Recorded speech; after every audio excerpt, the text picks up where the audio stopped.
is Staples Connect, the working and learning store. Alice Cooper, the godfather of shock rock, is back. Alice Cooper, live in concert. With special guest, former Kiss guitarist Ace Frehley. Ascend Amphitheater, October 3rd. Get tickets this Friday at 10 a.m. at livenation.com. The concert return of the year with legendary rocker Alice Cooper. Part of the Journey's concert series. Hi, I'm Matt Duchesne, and most of you know I'm a husband, father, proud Nashville Predator, and a huge music fan. But what you might not know is that I'm also a total Ford guy, and my dealership is Two Rivers Ford. I chose Two Rivers because they're honest, upfront, and easy to do business with. They also have non-commissioned salespeople, which is great. I figured when a local business has been around for almost 4 decades, they must be doing something right, eh? So if you're ready for a new Ford, definitely go see my friends at Two Rivers Ford. The VA loan is one of the best benefits of being in the military. You can refinance and cash out up to 100% of your appraised home value and can close in as little as 14 days. HeroLoan.com. The Home Loan Expert LLC, NMLS number 1326240.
Home for Titans in Falls football. 104.5 The Zone.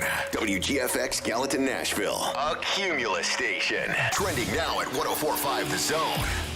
It is 10:01. Good morning. I'm Lucas Panzica. Game 2 of the Preds' first-round series against the Carolina Hurricanes is tonight in Raleigh as Nashville tries to even up the series at 1-1. Preds dropped Game 1 5-2 against the Canes 2 nights ago. Puck drops tonight at 7 p.m.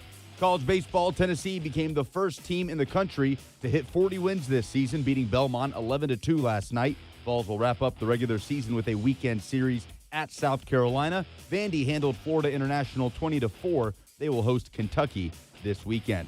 The Braves dropped their third straight game last night, 4-3 against the Mets, as New York scored the winning run in the top of the ninth. Braves are 4 games under 500. And Detroit's Spencer Turnbull tossed his first career no-hitter in a 5-0 win over the Seattle Mariners. It's the 5th no-hitter this season in the MLB, the most this early in a season since 1917. The Sounds came back to beat the Gwinnett Stripers at First Horizon Park, scoring 4 runs in the bottom of the 7th to win 9-8. Game 2 coming up tonight. And the Grizz playing the San Antonio Spurs tonight. A winner-go-home game in Memphis for the play-in tournament. Tip-off at 6:30. For all your foundation repair and waterproofing needs, visit USSTN.com. Breaking news at once on your home for the Titans and Vols. This is 104.5 The Zone. Rising to the top with A to Z Sports Quick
mind. But anyway, I'm doing okay so far. But I don't know how long that's going to last because apparently I'm under attack. I have received information both via text, email, and tweet that Dawn Davenport wants this smoke. Like, we got problems. Apparently, it's an inter-show feud. So let me say this first and foremost. Let me start here. Brent Doherty is already in the chat on Twitch because it's like hockey. He's ready for blood sport. He wants a little, the sharks are swimming around. They smell it. But let me say this first, that I love my friend Dawn Davenport. She's an absolute stud. But I am told that she's out here trying to start a fight. So I regularly, this happens pretty often, turns out. I regularly, and by the way, you want to interact with the show, give us a call, 615-737-1045. Who would win in a fight, me or Dawn? I've got the height advantage. I got the size advantage. I got the reach, but also Dawn's a killer. I don't have the killer instinct that I believe our dear friend Dawn Davenport does. Now, whether that makes her a sociopath or not is a different conversation entirely. Yeah, you don't mess with Dawn Davenport. Just know, well, I heard that there was like a situation because you didn't get hot wings. There was a slight situation. Well, I'm glad Joe Hunk survived that. Yeah. Close call. But I regularly get tweets when 3HL is on.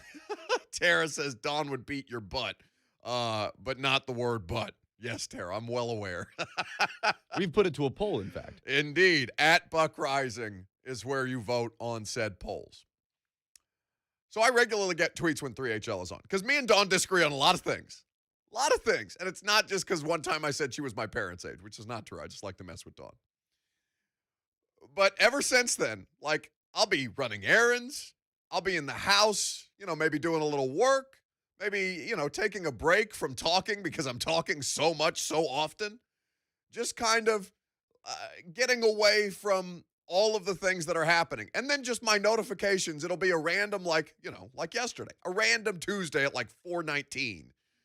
I'll just get my mentions nuked because Dawn is talking smack on 3HL. She likes to attack my opinions frequently. She's kind of like Charlie yesterday. Like Charlie, if he saw me in the street, he'd pop me in the face. Like, I feel like that's Dawn a little bit. Yeah, Charlie went at you. Yeah, well, so did Dawn. Charlie, who's closer to your parents' age, Charlie or Dawn? Charlie might be your grandparents' age. I think Charlie is my grandparents. Dawn is closer. Not my parents' age, but closer. Love you, Dawn. Justin says, just got in. Have we discussed the Dawn and Buck butt whooping yet? Need to use Lucas as a human shield, have him absorb some of Dawn's rage. That's in the chat on YouTube. Oh, please no. So let's hear from Dawn because apparently, one, she's ducking us because Lucas texted me this morning and said, "Do we want to have Dawn on?" She's taking care of her baby. No. It's an excuse. Don't hide behind your child. If Lucas is my meat shield, then baby Babs is Dawn's. You don't got time to come on the phone? Your child. I say that. I have no idea what it's like to have children, much less a sick one. It sounds like a nightmare. I'm largely like all things anti-child. So maybe I'll but she can't hide behind the baby. Okay? Like, I can't hide behind you. I'm bigger than you. Dawn can't hide behind the baby. But apparently, so she's ducking us. Whether it's a legitimate excuse or not, she's ducking us. Didn't want to come on the radio show this morning. She's taking care of her sick kid. And so we hope that young baby Babs recovers quickly from whatever she's dealing with.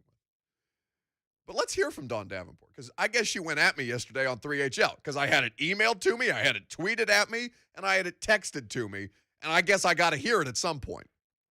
Including Scott. She keeps at Buck Reising in line. I'd say she's queen of at 1045 The Zone. Dude, he needs to be kept in line. Some of his takes, I'm like, really? Really? But he thinks that about some of your takes, though, too. That's why it's it's a symbiotic relationship. He's wrong. Did you see his tweet? All right, let's get in on the Preds, right? We're attacking other shows right now, in case anybody was wondering. No, we're not attacking. I was attacking one of the hosts of the other show. I do. I was. Get your hands off my monkey. Yeah, Let come me on. go ahead and say that I do love Buck, and I respect the fact that he is comfortable and confident enough to come with dumb opinions. I absolutely respect the heck out of that. Do you? And he does them intelligently to where you almost think they're not dumb, but then you really dive into them and you're like, nope, that's dumb. So, I think, yeah, go ahead. Sorry. I don't want to derail you, but I've got a great idea. I do love Buck.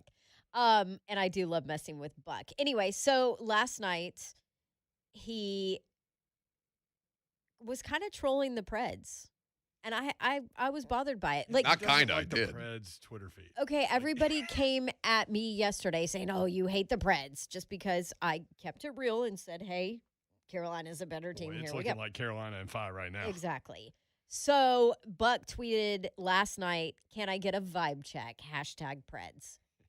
I mean, that's just a, you know what move. What move, Dawn? Yeah. What, Every man, bit I of could insert a lot of You words know. into that. Well, pick one, and it works. Like whoosh, something that rhymes with whoosh, Correct.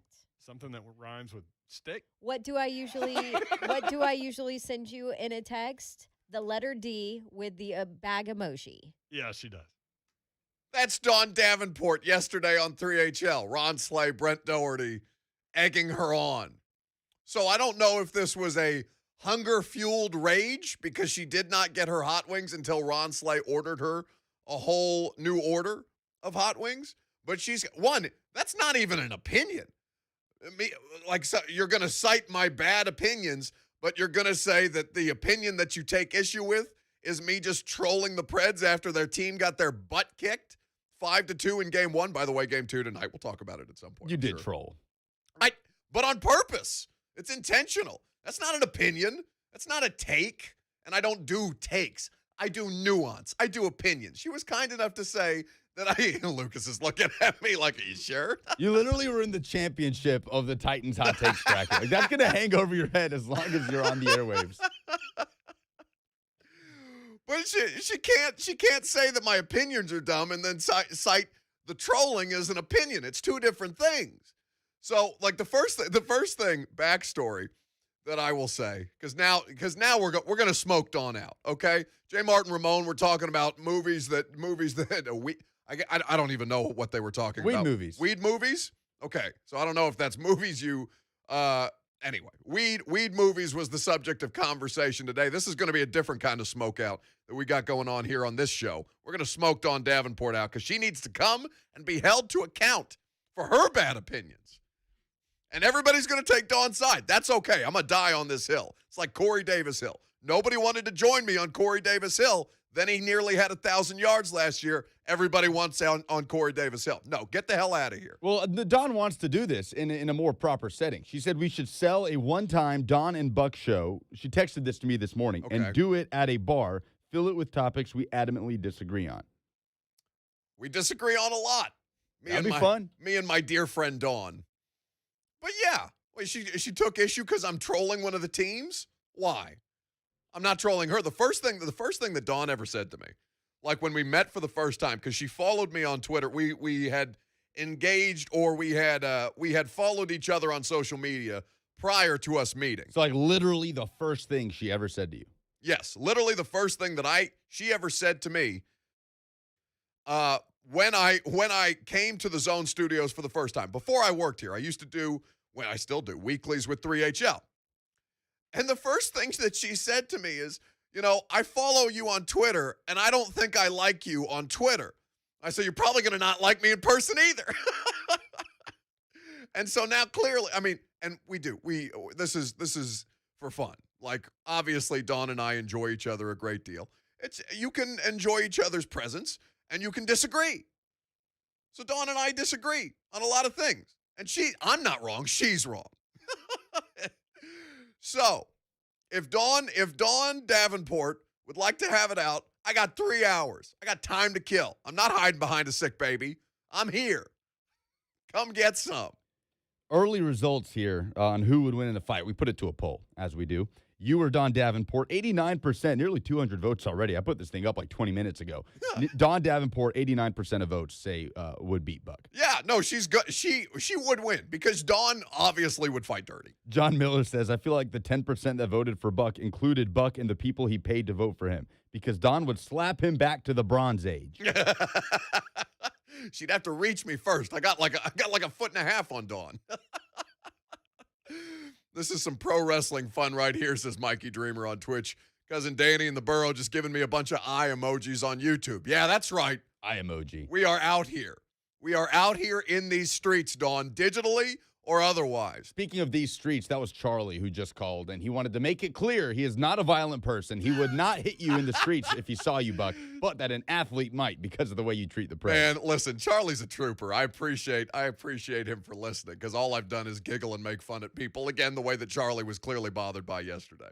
So thank you for your thank you for your clarification, Charlie, that you would not take me out. But Dawn would, because Dawn is a violent human being. And we will talk about that over the course of the show. But coming up next, we're going to get into something else that made me want to cause violence. This ranking of Derrick Henry. We touched on it a little bit yesterday. A caller brought it to my attention, and I didn't have enough time to work some steam off. So that's coming up next. I'm Buck Reising. This is 104.5 The Zone. The 3HL, just a lovable sports teddy bear. Over there acting like a big old teddy bear. Yeah, I'm the coolest bear. If I'm a teddy bear, I'm Ted. The 3HL with Brent Doherty, Don Davenport, and Ron Slay. This afternoon starting at 3 on 104.5 The Zone. It's playoff time. Big stakes, bigger promotions. It's time to hammer the over and score some cash. DraftKings Sportsbook is giving you the chance to lower the over-under on the Mavericks-Clippers game. All players who have placed a bet on the Mavs and the Clippers will have a hand in lowering the over-under on the game. That's right. For every 1,500 players who bet the over on the select game, the over-under will drop by 1 point. Every bettor who hammers the over in the featured game helps to lower the game's over-under. It's quite simple. So download the top-rated DraftKings Sportsbook app now. Use promo code WGFX when you sign up to hammer the over. For every 1,500 people that bet the over in the Mavs versus the Clippers, the line will decrease by 1 point. This is your chance to improve the odds of the over hitting. So tell your friends and your family it's a team effort. Hammer the over and improve your odds of doubling your money with promo code WGFX for a limited time only at DraftKings Sportsbook. Must be 21 years or older and present in Tennessee to bet. Restrictions apply. Max $25 wager. One per customer. Offer ends 5/23/21. See DraftKings.com/sportsbook for details. If you or someone you know has a gambling problem and wants help, call or text the Tennessee Red Line 1-800-889-9789.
YouTube.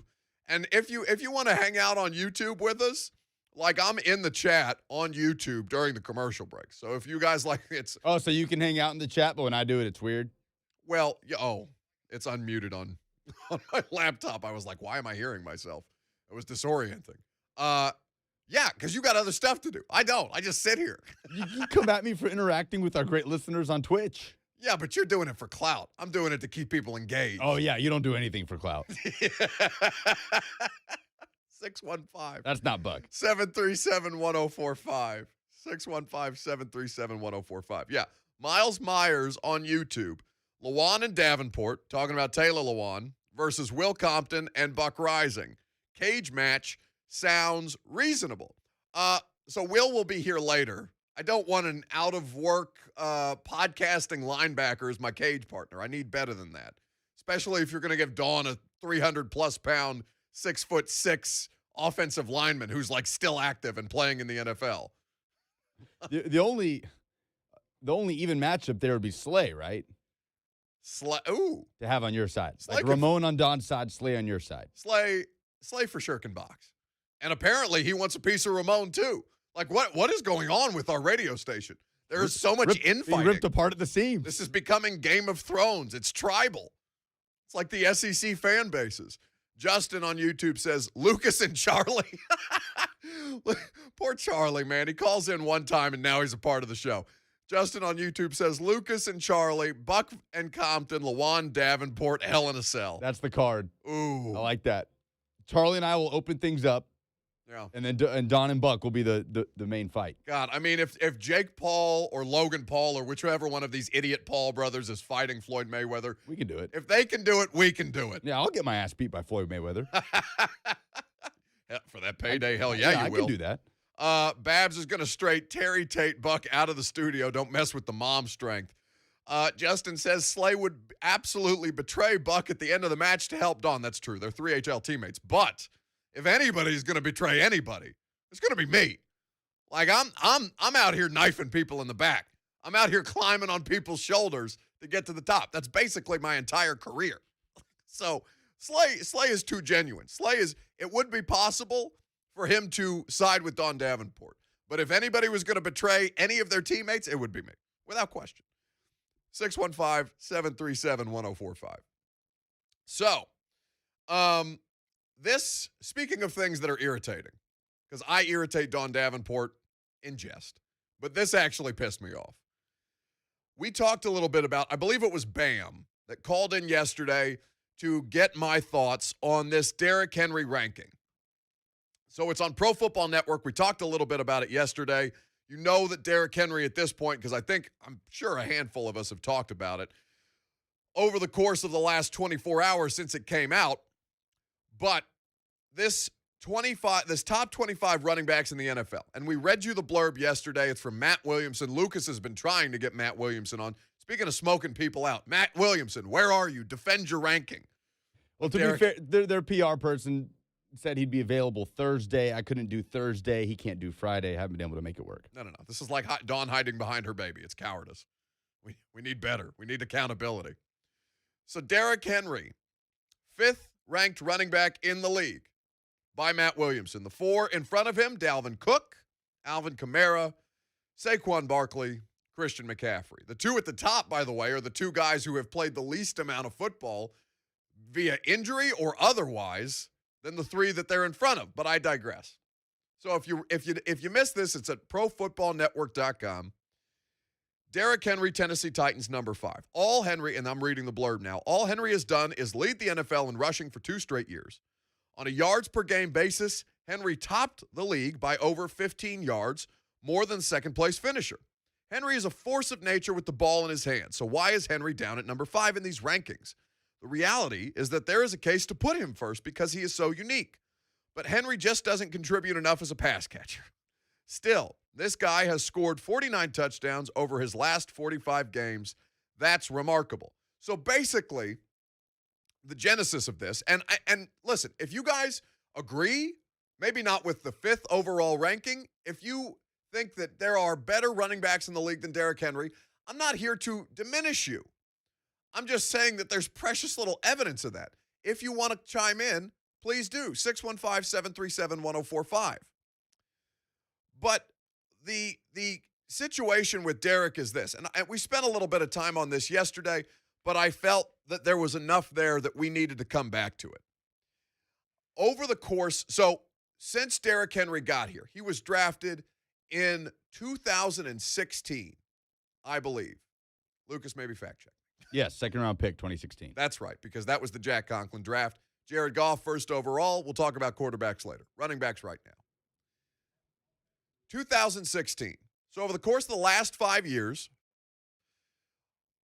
Derrick Henry has had a complete and total evolution.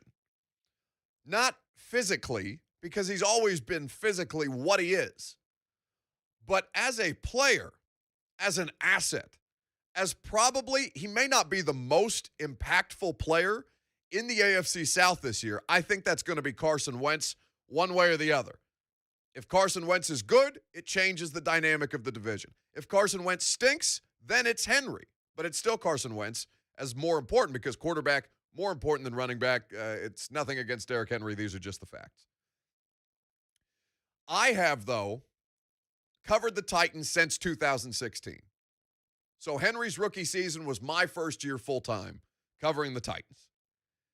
DeMarco Murray was the starter at the time. DeMarco Murray was probably, before the Ryan Tannehill trade, you probably look at DeMarco Murray, even though it was just 1 year, because he led the AFC in rushing. He didn't lead the league, but he led the AFC, and he really made this team competent. He was a Pro Bowler. Pro Bowler, was a part of their big playoff push in the 2017 season, in the 2017 postseason, and really factored in a way that was substantial.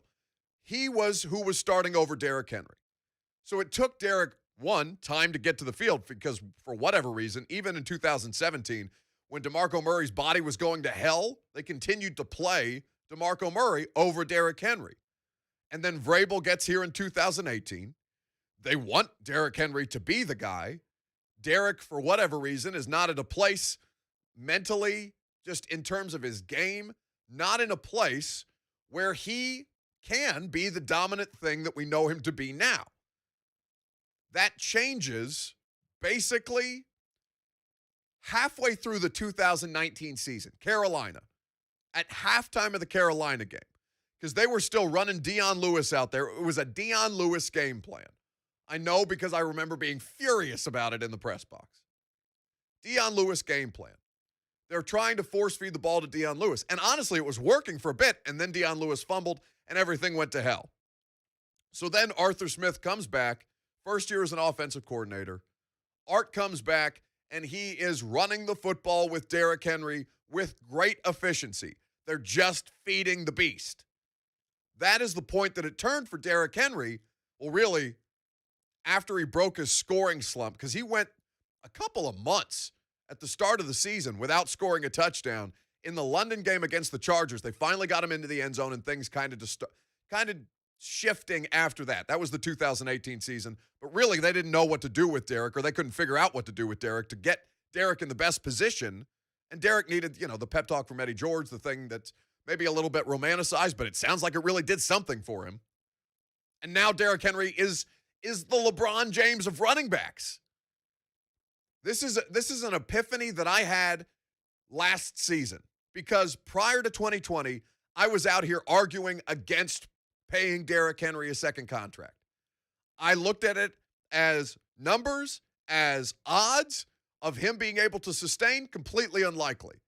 He plays the running back position. Yes, he is built like a cyborg, but it is such a violent style with which he plays, so much contact, that it would take its toll on anybody, except, turns out, Derrick Henry. Sustainability, not just freakish athleticism, size, speed, all of it, sustainability has been his greatest asset. And that goes back to his high school days and his college days. He never missed extended time at Yulee High School in Jacksonville or at Alabama. The carries he was getting at Alabama were insane. They were insane. He was getting 30 to 40 carries a game. Right. That was the whole thing that we asked Malarkey about when they drafted him is basically, is Derrick best when he's getting volume?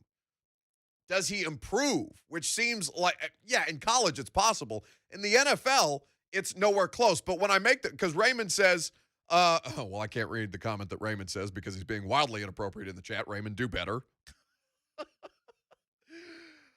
I look at Derrick Henry like LeBron James from this standpoint. And we'll get to your calls in a second because I see Brickshaw, I see Cousin Danny. You guys are waiting patiently. And if you want to jump in, 615-737-1045. I look at Derrick Henry like LeBron because LeBron is somebody who has been over 2 decades almost incredibly dominant in his sport. He has been around for so long and sustained at a pace that is unthinkable, even at his age. At this point in his career, yes, this season he's dealt with injuries, but we often take for granted the greatness of LeBron James. Derrick Henry's career, or at least this dominant stretch of Derrick Henry's career, much shorter. 2.5 years, I think. Three. We'll say 3 years for Derrick at this point. 3 years of Derrick Henry doing incredible things. And for me, I feel like prior to last season, I had been taking him for granted. And really, halfway through last season, because DeMarco Murray and Derrick Henry are the only 2 running backs that I've covered, and Derrick doing these kind of ridiculous things like 99-yard touchdowns and throwing Josh Norman, 5 feet in the air on a stiff arm, and all of the incredible 2,000 yards rushing, back-to-back rushing champion, all of it. I've seen it, and it's become a bit routine for me. So I have this moment of self-awareness, which is rare. You want to take advantage of the self-awareness moments when you have them. But this moment of self-awareness, we're like, why am I overthinking this? This dude is spectacular. There is nobody else like him in the sport. There are only 8 players who have done the kind of things like rush for 2,000 plus yards that Derrick has done. Why are we overthinking this? That's exactly what this list is to me. You're overthinking it. I don't give a damn if Derrick Henry catches passes out of the backfield. 49 touchdowns in 45 games. He scores. He is incredibly efficient. Do not overthink Derrick Henry. It's off-season fodder just for argument's sake to not put the back-to-back rushing champ as the number 1 running back to create the discussion that we're literally having right now. Well, yeah. I mean, they've clearly done it. And I appreciate that because it's gotten me fired up. And maybe that's not easy to do on a Wednesday in the middle of May.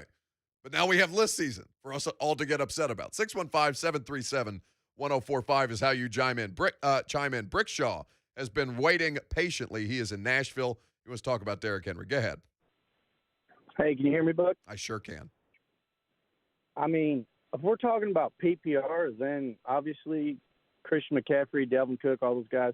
But those guys ain't getting 3,500 yards in 2 years and like 30-plus touchdowns. I mean, it's just ridiculous. I think we're talking pure running back. So we just got to go from there, Exactly. Like, if we're doing a running back ranking, I understand that offenses are versatile. I understand that you're looking for ways to maximize the ability of the athletes that you have on the field, right? It's not a You're fantasy looking for football creative. ranking. No, I'm not doing fantasy football talk. You're looking for creative ways to utilize the players. I understand why in other offenses that's the case. I get the Christian McCaffrey thing, even as he only played 3 games last year. I get the Dalvin Cook thing because he is also an incredibly talented player. Alvin Kamara is a weapon. He's not just a running back. I wouldn't call him as much wide receiver as he is running back, but he's a threat in multiple elements of the field. It's close. Without question. But the Titans don't need that. They've got Derrick Henry. Look at the offense. This is not an all things are equal type situation. Many different teams, 32 different NFL teams, 32 of them run their offenses differently. Now, yes, some of the concepts are the same. I mean, many of the concepts are the same. Everybody's running basically the same plays. They're just calling things differently. And you have certain things that are tailored to the players that you have on the field. The offense for the Titans is tailored to Derrick Henry. And all he does is cave dudes' skulls in. Don't overthink it. 615-737-1045. Cousin Danny is in the borough. He wants to talk about Derrick Henry. Go ahead, Danny. What's up, Buck? So just real quick, I'm pretty sure that comparing Derrick Henry to LeBron James is one of those takes that's going to get you clapped up by Don Davenport, but I digress. She can bring it. So I don't want to take full credit for Derrick Henry's achievements in Tennessee. I'm just going to take partial credit. And I'm going to tell you a story about when I was driving for Uber a few years back, and when John Robinson was a passenger of mine in my gray Dodge Caravan. I picked him up from the Music City Center. There was some sort of award ceremony going on, and eventually we got to talking on the way to drop him off at his house, and I figured out which John Robinson he actually was, and of course the conversation turned to football. Now at this point, I was an angry fantasy football owner, mad that Derrick Henry wasn't getting the snaps that he was supposed to get. Dion Lewis was getting a lot of those snaps, and that's of course where our conversation turned to. And I told John Robinson straight up, I said, you know, sir, the way that I kind of see the way the team going is you guys are running your offense around your running backs. You ought to be running your offense through your running backs.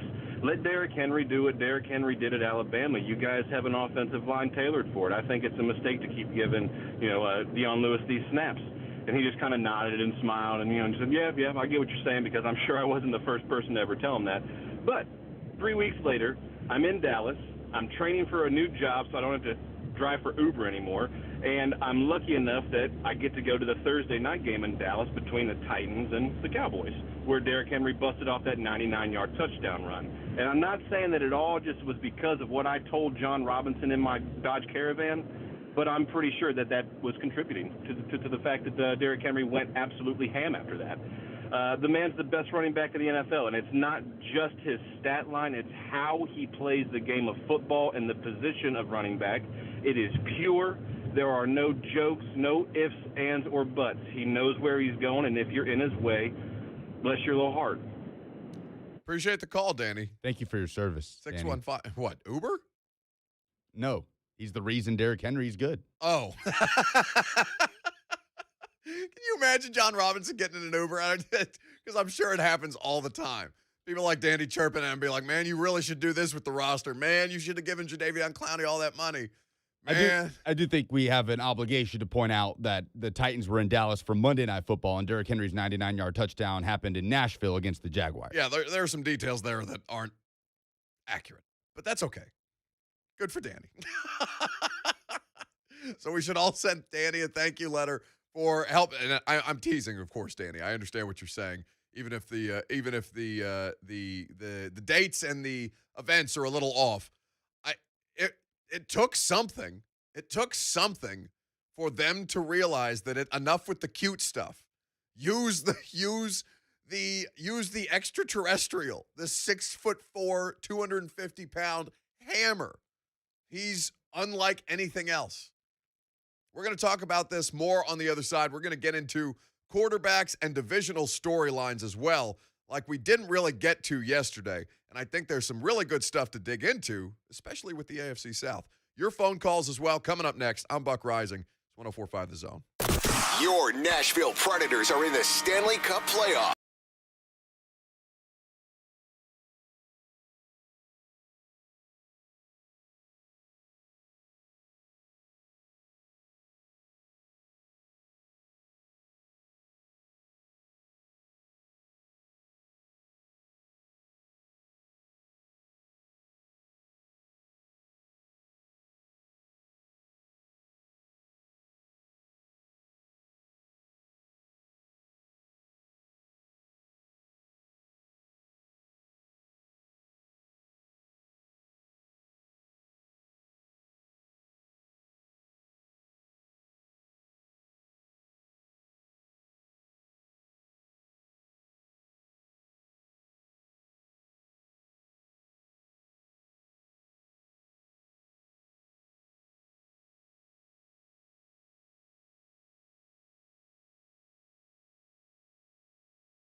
Sports this week coming up next. So if you want to get in, now is the time. And in fact, oh, Lucas, I've just thought of something genius. I think that we need to give the person who nominates the dumbest thing in sports this week a pair of tickets to see the Kings of Leon. I think that's how we should do this today. That makes a lot of sense to me. So, if you want to jump in, and the best or the dumbest, I guess is how we should say it, the person who gives us the best, dumbest thing in sports this week will send you to see Kings of Leon. 615-737-1045. But remember, you're going to have to go on air with it, and we'll do it coming up next. In the meantime, I want to talk a little bit about quarterbacks. I want to spend a little bit of time on what's happening within the various divisions, because we had this conversation come up. Lucas was putting together ideas in our pre-show meeting, and he said, well, why don't we talk about the most interesting quarterback situations in the NFL, like the most interesting divisions with the most interesting quarterback storylines, because it's the most important position, the one that we pay attention to the most, the one that draws our attention the most, the moneymaker, the quarterback. It's all about them. And really, you had nominated the AFC South as the most interesting quarterback situation. Why? Well, you have one former MVP candidate in Carson Wentz who's trying to revive what was a broken season. One debatably former MVP candidate in Deshaun Watson, a star that you don't even know if he's going to be available in 2021. A number one overall pick in Trevor Lawrence. And Ryan Tannehill, kind of the X factor and all that might actually be the best quarterback in the division. And nobody wants to talk about him. It makes no sense to me how the achievements, the accolades, one of the best quarterbacks, not just in the division, but in the sport, Tannehill, through the last 2 years, continues to get slept on this way. People just don't like talking about Ryan Tannehill. But you go through the divisions and you say, okay, so let's just do the AFC real quick, right? Tannehill, Watson, Wentz, and Lawrence. You go to the AFC East. Josh Allen, Zach Wilson, Cam Newton, or Mac Jones. And then what is happening with Tua and the Miami Dolphins? The AFC North, Baker, Lamar, Burrow, and the corpse of Big Ben. Good quarterbacks, competitive quarterbacks, but not the most interesting. On the other side, in the other conference, I'm looking at the NFC North, and it's not just because Aaron Rodgers. Ian Rappaport was on NFL Now earlier in the week talking about the NFC North and why or how the Chicago Bears are looking at Justin Fields. And I think that it really, really caught my attention because if you look at the NFC North, it's Rodgers. God knows what's happening there. QB1, Andy Dalton or Justin Fields. Jared Goff, the newest member of the Detroit Lions, and we'll hear from Dan Campbell later on in the show. If you can guess, it has something to do with the dumbest thing in sports this week. And then, Kirk Cousins is a wet blanket, basically. But Rap Sheet on NFL Now earlier in the week was talking about Justin Fields, and I think that the NFC North at least catches my attention the most. Yeah, well, the Bears won't have Matt Nagy there physically. He's going to be participating virtually in practice, also going to take part in the meetings and the installs and everything, which, of course, has to be done virtually per NFL rules across the league during rookie minicamp. But, of course, Tom, this is going to be a fascinating situation to watch. I talked to Nagy the day after they drafted Justin Fields, and one of the things that he hit on pretty hard was that, of course, he was there in Kansas City for the transition from Alex Smith to Patrick Mahomes, and that was, I think it's fair to say, across the league, the model for how to handle a budding young quarterback, how to handle a first-round quarterback and kind of bring him along slowly if all things are perfect. And I know that is what the Bears would love to do with Justin Fields. Have Andy Dalton, they're paying $10 million, come in, start this year, then pass the baton over for Justin Fields after the year, and then they move on from there. Remains to be seen, though, whether the Bears are able to do that, which, of course, would necessitate them winning some games. So that's Ian Rappaport on NFL Now talking about Justin Fields. Like the sighting of the Mahomes model, or whatever you want to call it. To me, it seems so, it's basically what I do for 3 hours a day. The decision always makes so much more sense after the fact, after somebody else has already gotten it right. So the Chiefs did everything right for all intents and purposes with Patrick Mahomes and Alex Smith, who was the starter at the time. It also helps that that Patrick Mahomes may be the most talented player at the position we've ever seen. So citing the Mahomes model as a way to bring somebody like Justin Fields along, I think that is such – I don't understand why people look at it that way. All things are rarely perfect. Rap Sheet is saying there, if all things are perfect, that's what they'd like to do. In what situation have we seen, especially the Bears, who trusts the Chicago Bears to handle things perfectly? They've been inept for largely my entire lifetime. I know they didn't win, but they were in a Super Bowl against the Colts with Rex Grossman. But since then, it's been like a handful of Jay Cutler games. And I can't remember who was the quarterback for the Bears when they played the Titans in Chicago. And this dude just he played at USC. I'm blanking on the name. He was a draft pick by the Cleveland Browns. Oh, his first name was Matt. Matt Barkley. Was it Matt Barkley? Yeah, the backup for the Bills. Matt Barkley shredded the Titans that day. I remember because it was before I was covering the team full time. I was sitting in an Xfinity store pissed off because they'd overcharged me. And I was watching this game on the TV in the store and just seeing Matt Barkley just absolutely dice the Titans up. But the Bears have done things so ineptly. I think, though, that the dynamic there, and Aaron Rodgers hovering over this entire thing in the NFC North, really catches your attention because it's going to dominate all of sports until it gets resolved, if it gets resolved. Whether the resolution is him playing for the Green Bay Packers or playing for another team. But the AFC South, nobody is going to look at that and have the opinion, and nobody outside of the AFC South is going to look at that and have the opinion that Lucas did. Nobody is going to look at that and say, yes, Tannehill, Watson, or not Watson, the first overall pick, and Carson Wentz, a former MVP candidate. That's the most interesting quarterback division in the sport right now. But they should. Because honestly, the more that I talk myself through this, the more that I think Lucas is right. I really think that the most interesting quarterback dynamic is down here. Just generally. The division, not Nashville. Because he's probably the most interesting, even if he's the best of them, and he is the best of them. For as good a year, Watson had a career year last year on a terrible football team, and what did it amount to? 4 wins. I mean, is there a more unknown quarterback situation than in Houston right now? Is there a more, just the more question marks surrounding in terms of what they can be with Watson and what they could be with potentially Davis Mills starting by the end of the year. Honestly, Lucas, I think that it's pretty clear cut. He's not going to play.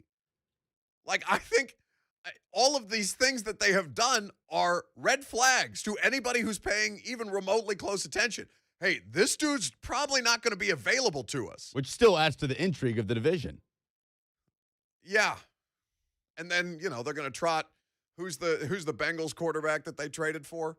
Oh, Ryan Finley. Ryan Finley. They're going to trot Ryan Finley out there, or Tyrod Taylor with a punctured lung, or some kind of three-headed, I don't even want to call it a monster, some kind of three-headed, garden snake.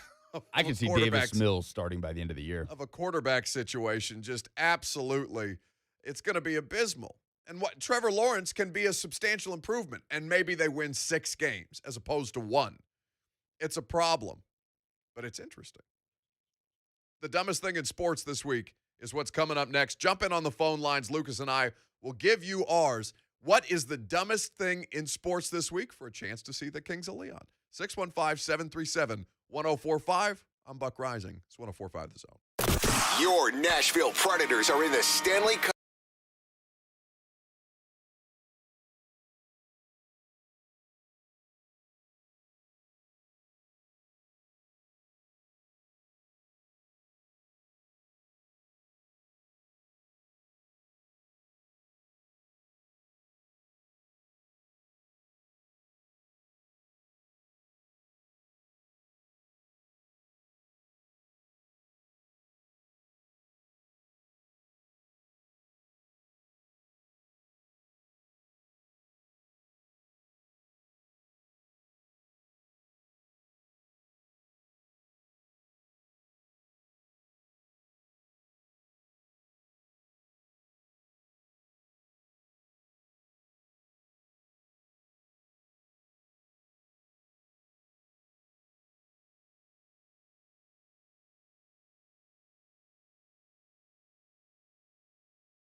Mark Spain Real Estate Studio. WGFX Gallatin, Nashville. A Cumulus station. Our season never ends. Your home for Titans and Vols football. Trending now at 104.5 The Zone. It is 11:03. Good morning. I'm Lucas Panzica. Game 2 of the Preds' first-round series against the Carolina Hurricanes is tonight as Nashville tries to even up the series at 1. Preds dropped Game 1 5-2 against the Canes on Monday night. Puck drops at 7 p.m. College baseball, Tennessee is the first team to hit 40 wins this season. The fourth-ranked Vols defeated the Belmont Bruins 11-2 last night. They will wrap up the regular season with a weekend series at South Carolina. And the second-ranked Vandy Boys handled Florida International 20-4 last night. They will host Kentucky this coming weekend. The Braves dropped their third straight game 4-3 against the Mets as New York scored the winning run in the top of the ninth. Braves are 4 games below 500. The Grizzlies play the San Antonio Spurs tonight. It's a win or go home game in Memphis in the play-in tournament. Tip-off is at 6:30. For all your foundation repair and waterproofing needs, visit USSTN.com. Breaking news at once and your home for the Titans and Vols. This is 104.5 The Zone. The most successful streaming and podcast.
$737-1045. Here's what you get if we decide you as the winner. The Kings of Leon. They've announced their 2021 tour dates for the When You See Yourself tour, supporting their groundbreaking new album, When You See Yourself. The tour visits Nashville's Ascend Amphitheater August 12th and 13th with special guests, the Cold War Kids. Tickets go on sale this Friday, but we got a pair for you right now. If you call in and we like your nominee for the dumbest thing in sports this week, Lucas will take your call. I will take your call on the air. We will put you on hold. Then you will have to stick with us so that you can hear whether you're the winner or not. So you got to put a little work in. But it's, we were talking about this yesterday. I don't want to just give people tickets. I want them to work for it a little bit. We're giving them free, they're free tickets. So why not have a little bit of a carrot? Even if, the radio show, calling into the radio show is the stick. I don't think it's that bad. 615-737-1045. Lucas, what are you nominating for the dumbest thing in sports this week? Huascar Ynoa, the Braves' ace pitcher this season, who has actually stepped up quite a bit as a hitter, hit a grand slam a couple of weeks ago, has been consistent for the Braves, and he is out. He is on IL as I try to pull up on my bookmarks the reason for his injury. Huascar Ynoa, this is from David O'Brien of The Athletic. Huascar Ynoa broke a bone in his pitching hand when he punched the dugout bench in frustration after coming out of Sunday's game. He will be out a couple of months. Braves manager Brian Snitker said, "It's a shame. Probably nobody feels any worse than him." Yeah, I imagine that's true. The Braves' best pitcher this season is out because he punched a dugout bench. It's unbelievable. I mean, the Braves... It's not just because they're Will Bowling's team, so I like to give them a hard time about what a comedy of errors they have been this year. The idea that they have and I think they might still be leading the MLB, leading all of Major League Baseball in home runs, but have one of the worst offenses in the sport is hilarious to me. That is incredibly dumb. Now, I will stick with baseball. A lot of dumb things happening in baseball. So Jesse Rogers from ESPN tweeted this out. White Sox manager Tony Larussa was, quote, upset that Yerman Mercedes hit a home run on a 3-0 count last night in a blowout win. This is a quote from Larussa. He made a mistake. There will be a consequence he has to endure here within our family. What? In fact, Lucas has audio of this because this is just so, there are so many reasons why Tony Larussa should not be back in baseball. This is yet one of them. I mean, you guys are Zooming, so you're not at the ballpark. If you had been at the ballpark, just about the time the guy started making the pitch, I took several steps from the dugout onto the field yelling, take, take, take. Because just the way he was set up, I looked to me like he was going to swing. And the whole time he's around the bases, I'm out there and I was upset because that's not a time to swing 3-0. And as I happened to look over there and I know the Twins knew that I was upset. Joe had given him a take sign. I just think Yermin was locked into he and Estudillo. They know each other from different competitions, and he was locked in. And really, he just I got to get him. But he missed a 3-0 hit sign with that kind of lead. It's not over. That's just sportsmanship, respect for the game, respect for your opponent. He made a mistake. Tony Larussa. The guy hit a home run and he made a mistake? I don't care what the score of the game is. Hell out of here with the unwritten rules of baseball. Tony, you were out there managing a game and you didn't know the actual written rules of baseball. He just got in trouble for that. Now, that's as much on his staff as it is on them or, somebody in the White Sox organization a couple of weeks ago when he botched one of the I think it's the extra innings rule because he's been out of baseball for quite some time and now in his 70s has come back to manage the White Sox. So don't tell me about the unwritten rules when you don't know the written ones of the modern day game. It's the dumbest thing in sports this week. And you know what? We have imaging that we didn't play, but we're going to do it now because it's time for your calls. Let's be honest. You've already seen something this week that made you say, "What the is this?" That's bullshit. What the hell? Give me some more now. Something so mind-numbingly idiotic that you just want to get it off your chest. Dumber than a second coat of paint. Some idiot. You are really dumb. For real. It's the dumbest thing in sports this week on the Buck Reising Show. You're so stupid.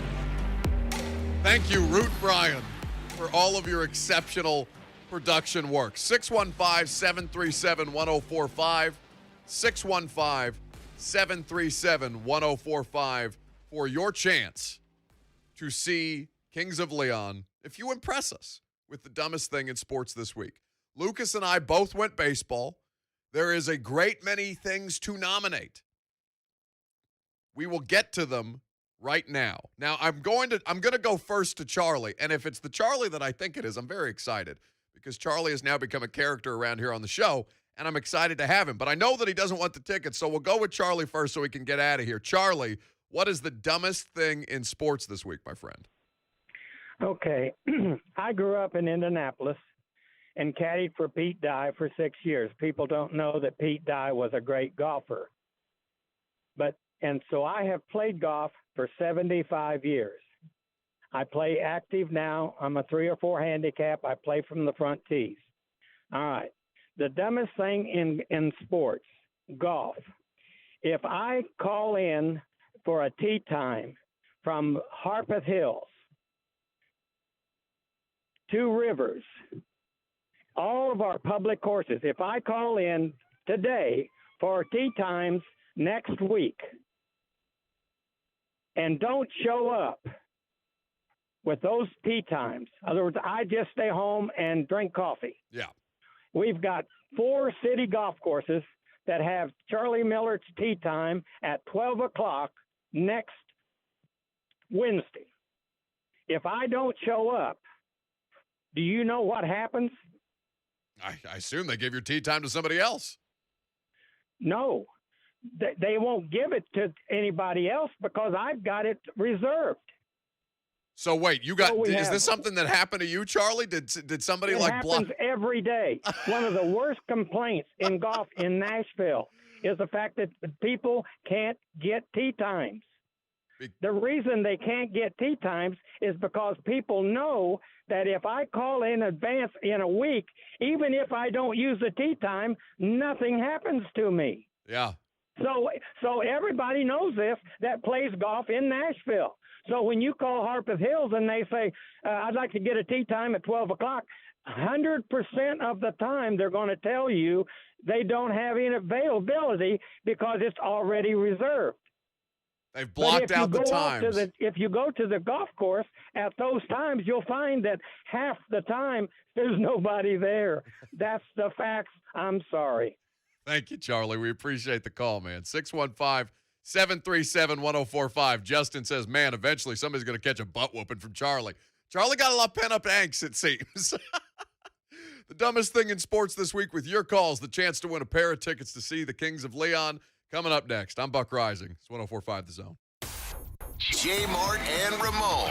One of them made it to the top. The other, well... All I'm telling you, one of us made it to the top and the other didn't. Where the heck is that kids now?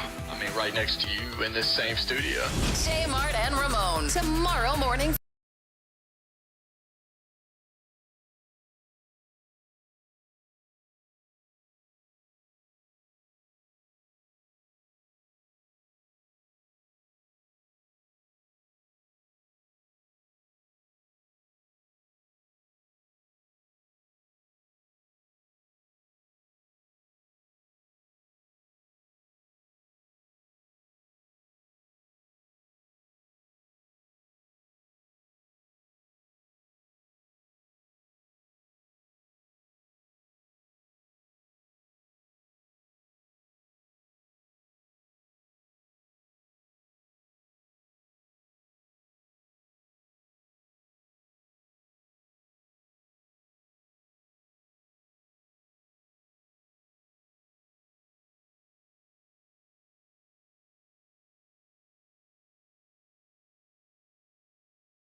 you can well, tonight they're playing Lakers and Golden State, and there's not even an elimination game. And then there's just double elimination. I feel like the whole setup is just kind of messed up. I mean, I'm down with the play-in games, and I appreciate the call, 615-737-1045. I'm down with the play-in games because they're trying to make these late, regular season games more meaningful. And I watched the Grizzlies and Golden State the other night in a way that I probably wouldn't have if there was not some kind of meaning attached. Now, the Grizzlies lose, and they're out tonight. For anybody who is a Memphis fan, I know there's a little bit of a divide between Preds fans in Nashville's and Grizzlies fans in Memphis, but I do think that I like to play in games. So I'm sorry. He says, or Chris waited all that time for playing games, but I like to play in games. So I don't. That's maybe I'll try to be objective as know best your I audience. can. Know my audience. Seth is in Smithville. He wants to nominate something for the dumbest thing in sports this week. What you got for me, Seth? Well, I was going to go with the White Sox and all that craziness, but somebody else decided to use it. Luckily, I had the break to think of something else. But I'm going to go with everybody criticizing Tom Wilson. Yeah, what he did to Panarin a couple weeks ago, but now you're saying, suspend him because he launched Curtis Lazar into the bench. He's an enforcer. Get out of here. If you know hockey back from the day, you kill everybody that's on the ice. If you want to launch somebody into the bench, launch them into the bench if they're close. Let's go with it. Appreciate the call, Nick. Forgive me, Seth, with the Tom Wilson opinion, 615-737-1045. Listen, everybody in the NHL hates Tom Wilson unless Tom Wilson plays for your team. So unless you're a Caps fan, you probably hate Tom Wilson. But I completely agree with that sentiment. Your job as Tom Wilson is to be that dude. And if the NHL is just going to slap you on the wrist the way that they've done, if you're going to, if you're basically going to if you're going to have this be your MO, and it's been his MO for as long as he's been in the league, basically, then let him do Tom Wilson things. I mean, maybe don't let him do Tom Wilson things because there has to be some kind of repercussion. Otherwise, God knows what he'll do out on the ice. This is clearly somebody who relishes violence and contact. But I do like Seth's opinion on Tom Wilson and the criticism that's coming his way as the dumbest thing in sports this week. Let's go to Nick in McMinnville, who has a nomination. What's up, Nick? Go ahead. Doesn't sound like Nick is there. Okay. Nick waited for a while, but we do not appear to have access to Nick. 615-737-1045. Oh, we've got Nick. Go ahead, Nick. My bad. I'm going with Dan Campbell. Oh. Wanted to have a Lion at Detroit Lions practices. I don't know if he's trying to make them relevant again or what, but that's my dumbest thing in sports this week. I appreciate that, Nick. I thought about it. In fact, Lucas, do we have the Dan Campbell audio that we can play? Because he was on Pardon My Take of Barstool Sports, and they were basically asking him, I don't know how. I think he brought it up himself. I don't think it was a question that he was asked. Dan Campbell just said he basically wants a pet lion. Here's the audio from Pardon My Take. I'll tell you what I would really love to do just in general, and I've talked to Sheila about this. I don't think we're going to be able to do it, but I would love to literally just have a pet lion. Yes. Just a legit pet lion on a chain, a big-ass chain, and he really is my pet. We just walk around the building. We go out to practice. We're in 7-on-7. We're behind the kicker when he's kicking. We're just – there we are. On the sidelines, yeah. Yeah, you should. You know what you should do is you should get two of them and put them on each sideline and just teach the guys not to go out of bounds. Don't avoid contact.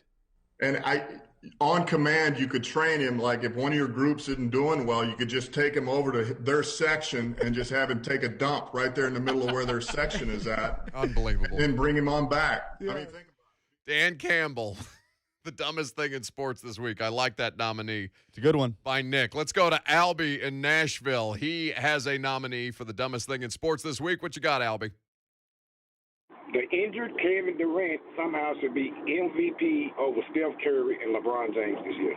Who is – there's not somebody making that argument, Albie. Surely not. Where did you see this opinion?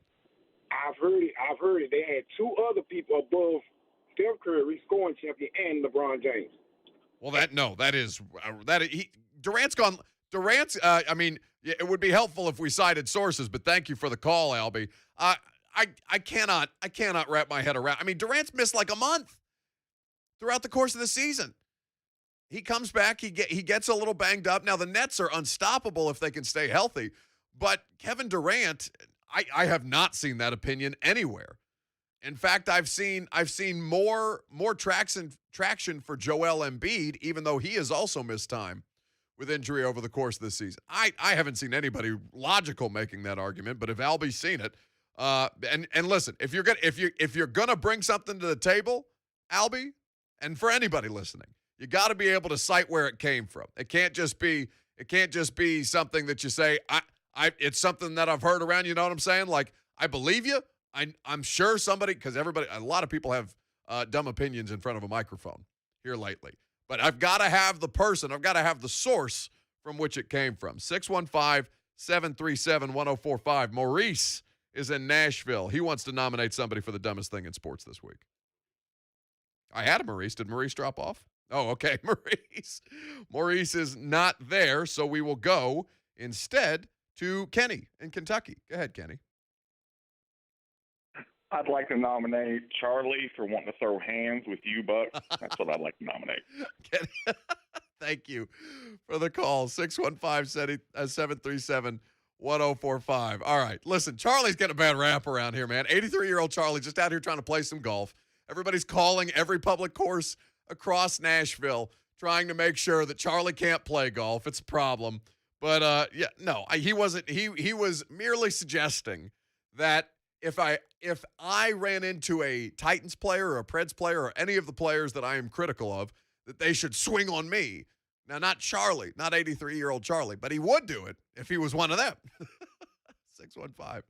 615-737-1045. We have two James. Which James do we want to go to first? Do we know which James is where? That would probably be. No, they're both in Nashville, which makes this complicated. All right. I'll be sure to write down what line they're on. I'm going to go to James on line 2 first. James, can you hear me? Hey, yes, I got you. Go ahead.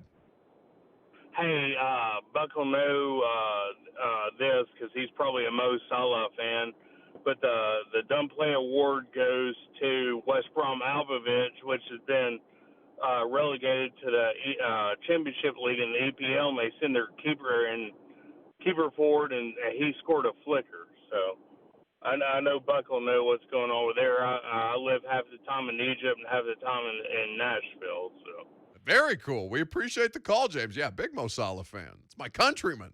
My brethren. He's saying West Brom is relegated because they lost to Liverpool 2-1, in which Liverpool's goalkeeper, Alisson, scored in stoppage time, sending everybody forward off of a corner kick. He scored a header for Liverpool to win and secure a Champions League spot and relegate West Brom. So I like that from James. You didn't think we were going to get EPL for the dumbest thing in sports this week, did you? I did not. 615-737-1045. All right, the other James, quickly. Lucas, let's go to the other James on line 5, it appears, for the dumbest thing in sports this week. Hello? Yeah, you got it, James. Go for it. This is actually Maurice. I told you there was a Maurice. Damn it, Lucas. Go ahead, Maurice. My dumbest thing in sports is Kwame Brown going at everybody that said anything about him this week.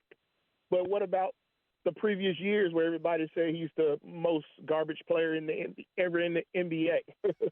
I mean, this Kwame Brown video, thank you for the call, Maurice. Lucas, I told you I wasn't just seeing things. There was a Maurice out there. No, Kwame Brown did so somebody tweeted at Kwame Brown. I think it was because Kobe Bryant got inducted to the Hall of Fame this year. Tweeted at Kwame Brown, hey, you remember that time you and Kobe Bryant combined for 81 points? And he did this video where he's going 60, driving down a country road, not looking at what's in front of him at all, barely gripping the wheel, it seems, and responding to the haters. He took it super, super seriously. Maurice has a strong candidate. The Kwame Brown video is as bad as it gets. 615-737-1045. We're doing the dumbest thing in sports this week. Mater615 on Twitch has written in, let's nominate Dawn for saying Buck's takes were stupid. Oh, look at Mater. He's on my side. Lucas, I got one. Well, a lot of people have nominated you for trying to challenge Don. No. This is Dawn. Dawn is the one who is ducking me, hiding behind a sick child. It's unacceptable. Cowardice cannot be encouraged around here. 615-737-1045. Noah wants to weigh in with the dumbest thing in sports this week. What you got for me, Noah? Hi, yeah. Can you hear me?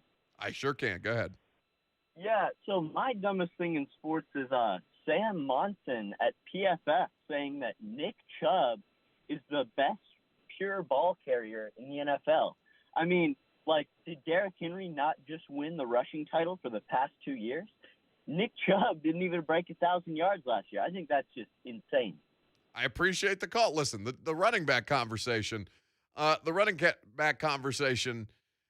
don't know if it's just to troll you guys as Titans fans, but they clearly have it out for you as a fan base. Now, Munson did, I believe, put Henry as number 1 in his running back power rankings. But so it's not that he was ranked below Nick Chubb.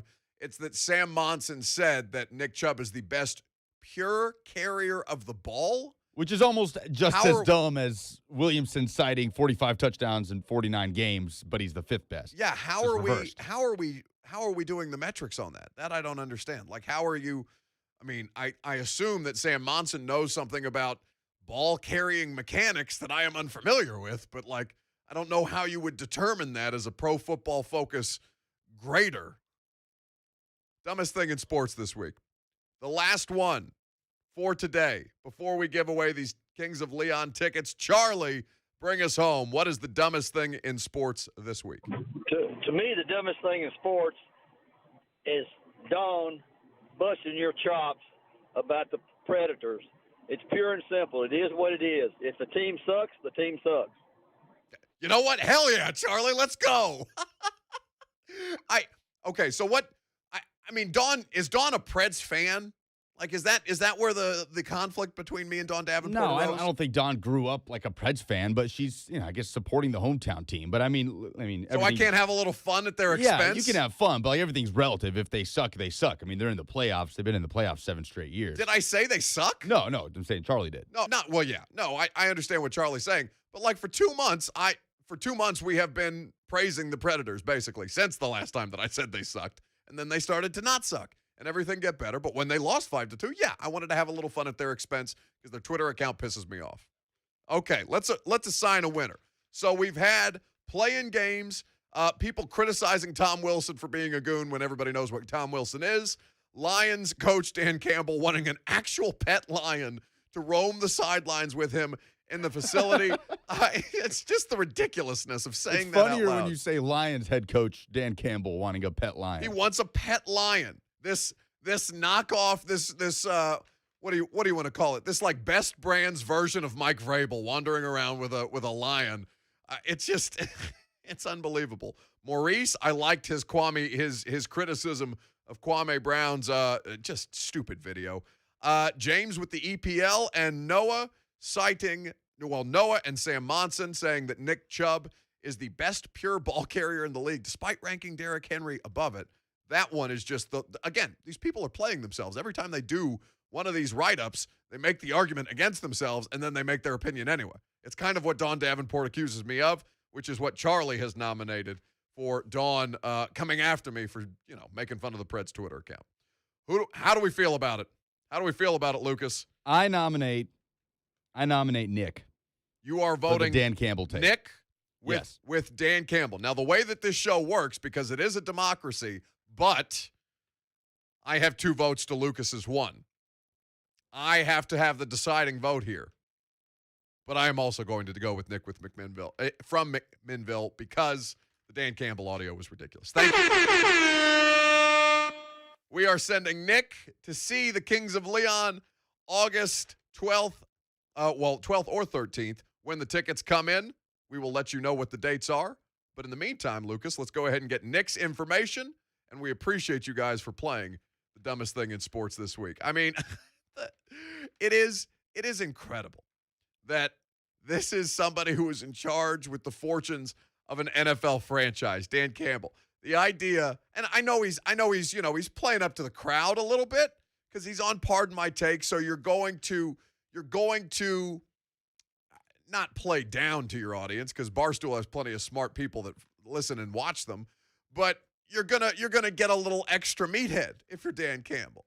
But I completely take him at his word when he says he legitimately wants a Lion to roam the sidelines. It's like I look at it the same way as Mike Vrabel saying that he would cut off his manhood to win a Super Bowl on Bussin' with the Boys.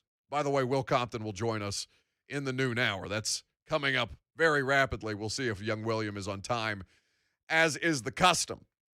But I look at it the same way. Dan Campbell, though, cracks me up with the the biting of the kneecaps, and we're just going to keep coming back for more. Like, I really think, like, he got worked up into a lather at the opening press conference when he was announced as the Lions head coach. The Kwame, I mean, Maurice had a really strong candidate. Like, I hate that we have to pick a winner because there were some really solid nominees. Because the Kwame Brown thing was just so self-serious. Like, this is why I laugh at a lot of stuff around here. It's not that deep, guys. It's just sports. Like, somebody's just having a go at you on Twitter. Kwame Brown, probably don't read your Twitter mentions because there's going to be a lot of stuff like that. You're like Dan Orlovsky. The only thing that people know you for, other than now Orlovsky's on NFL Live, is the time that he ran out of the back of the end zone as a Detroit Lion. And at that time, they didn't have a pet lion. Maybe Dan Campbell will institute that policy. We will come back and we will continue the conversation. Let's talk about the Preds. They play a playoff game tonight. I'm Buck Reising, and we'll read some tweets. Why not? This is 104.5 The Zone. Finding great candidates to hire can be like, well, trying to find a needle in a haystack.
started an inter-show feud. Like, everybody wants to feud with us.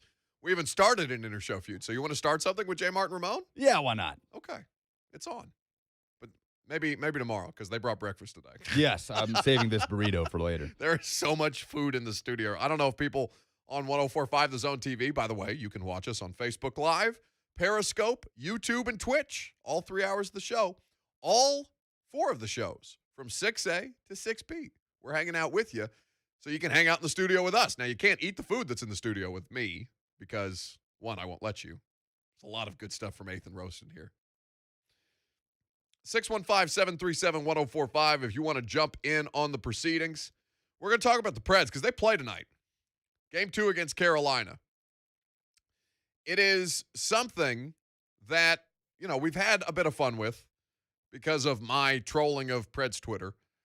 But it is critical for them to be able to get at least one of these wins on the road tonight. But before we do that, Lucas has some tweets that he wants to read, and I think one of them is Preds related.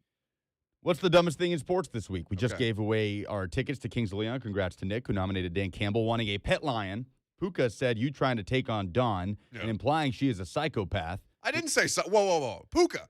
Well, to which Dawn replied, Mr. Babs just said there might be some psychopath tendencies present. I didn't call her a psychopath. I called her a sociopath.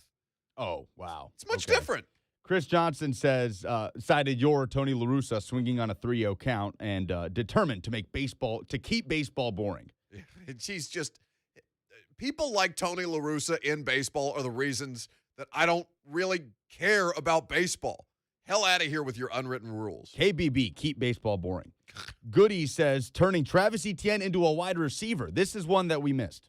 Yeah, but we had Mike DeRocco on from ESPN. He covers the Jags because basically we sent I wanted to spend a segment asking, hey, Mike, what the hell? With Urban Meyer and Tim Tebow and Etienne at running back or at wide receiver. And he gave us some good context on that because everybody saw the headline and went wild at a rookie minicamp. And Mike was quick to clarify, well, listen, Trevor Lawrence is coming off shoulder surgery. They told him he's the only quarterback in rookie minicamp. They told him they told him he's not going to do anything from under center, not going to hand the ball off at all. So what do they do with Etienne if he's not going to do running back things? They're going to line him up at wide receiver and let him get a couple reps there. So less dumb than I thought it might have been initially because I was with you at the time. Michael says the Preds not putting Ellie Tolvanen in the lineup on Monday. Ooh, hashtag transition. Because this is the thing that we're all wondering about. It's not, they're going to get out-athleted. Carolina is a superior team, a superior hockey team, superior size, superior speed. They are just better at this point. But the advantage that the Preds have at their disposal, certainly according to their GM, if you were listening to his comments on Monday, or I guess that was that Tuesday? Yesterday. That was yesterday. This week is blurring together for me. Ellie Tolvanen, not in the lineup. Victor Arvidsson in, Ellie Tolvanen out. So this became an issue for how inept the Preds were on Monday night on the power play. So John Hines was asked by my A to Z Sports teammate, Alex Doherty, not specifically about Tolvanen, but about trying to match speed with speed, size with size. And Hines basically turned it into a lineup question. Well, I think it really comes down to the individual players and trying to have a little bit of balance of who's in, who's playing with who. Sometimes we get in the playoff series what the matchups would be, but at the end of the day, when you look at Carolina, they're big and fast, and so I think for us we have to make sure that the players that we put in the lineup, as I've said, that. I do think the core principle here, as it was last night after the game, and a lot of the themes of the questions are some of the guys that are in or out. But I'll go back to it. Players that we count on every single game here, there needs to be an elevation in their game, and when that happens, the players that play big minutes, the players that play tough matchups, the players that you're never really considering taking in or out of the lineup. There needs to be an elevation in their game, and that's how you win. That's how you win in the playoffs. Those guys have to be able to produce, and then when you make these other lineup changes, there are additions to that. But the main group here needs to be better. That's Preds coach John Hines talking, basically taking a matchup question and turning it into a lineup question. We have to see whether, one, that Hines and his staff respond to the apparent pressure that the general manager is putting them under, basically saying, and I'm paraphrasing here, but yeah, I'm not sure what the coaching staff was doing on Monday, but they have a pretty talented offensive player in Eeli Tolvanen sitting there on the bench. Which I don't think he named Tolvanen. He did. Oh, he did name Eeli Tolvanen. At least if the quote is accurate based on what I was reading, he named Eeli Tolvanen. Regardless, anybody would have known who he was talking about. It's not hard to figure out. It's the only. It's not the only thing that we were talking about yesterday after they lost, but it was certainly something that was top of mind. And both teams performed poorly on special teams. But you look at this and you say, okay, are they willing? And maybe it's an overcorrection to just put him in, and it wouldn't be just putting him in as a result of public pressure. But you saw the lineup, the way that it performed in game one. Now you have the ability to make an adjustment. Because if you go down 0-2, if you don't get one of these games on the road, you're dead. You're cooked, right? Like they don't have a shot in this thing if they are not able to steal one of these first two games on the road. And they've already blown the first one. Yeah, well, that's certainly not how they'll see it, but you're right. Going down 0-2, it's hard to imagine any kind of comeback. What's interesting to me is him saying the guys that you can't take out of the lineup, them needing to elevate their game. It's who the coaching staff considers unremovable, so to speak, out of the lineup. Is Victor Arvidsson in that discussion? Is Matt Duchene still in that breath? When Matt Duchene is healthy, he's been in the lineup. They got to get him out of here, man. So it's just who they consider. Get him out of here. Yeah, it's who they consider to be those guys. We don't know. His paycheck, his being Matt Duchene's, should not be the reason that he's playing. Should not be the sole reason that he's playing. Just hoping he's going to find that playoff form that Alex Doherty's talked about. That's what it is. That's what it is. 2 years at this point. The experiment has failed. Now, the problem with the experiment is that you signed up for it for 7 damn years. So it's not very much of an experiment. Now you understand what the problem is, or you understand, well, I guess not. You don't necessarily understand what the problem is. It's not like he didn't get chances in front of the net. He just straight up doesn't score, which is the whole reason that he's supposed to be here. Duchene, I think you're at the point, you've seen enough that Monday night game, the final game of the regular season with Pekka Rinne in net, the 60th career shutout for him, a celebration of him, lovely. Duchene getting 2 goals in that game, fine. That should not be the reason that you're still like clinging to hope that he's going to do something. Evan writes in on Periscope, love you guys. I'm not wanting any beef, but Sebastian Aho is just perfect, and the series is over. Good observation. He's a really, really fun player. Without question. Dark Galf on Twitch says, on a serious note, have the Predators said what the lineup is for tonight's game? No. What are these projected lineups that they do? What does that mean? Like, what is a projected lineup not the lineup that they're going to end up using? Or is this just speculation by the Preds media when they put that kind of stuff out there? I don't understand the projected lineup. Yeah, I wish I could answer that better. We will have lineups when Alex Doherty and I go live pregame around 6:40 for a 7 p.m. puck drop for Game 2. How'd you like the live streaming stuff? It's a little different, isn't it? It's fun. The chat is really fun, especially when people are mad, right? After Game 1. People were upset. This is the deep, dark secret about sports media, okay? I'm going to let you, everybody listening, I'm going to let you in on a little bit of secret. Our jobs are harder when your teams just win.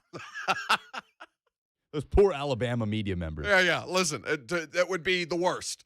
To have a team go undefeated would honestly be the worst for people like us in this industry. Because you have callers complaining about the second and third string running backs. I need a little bit of disaster. Just one, you know? Well, 1 or 2.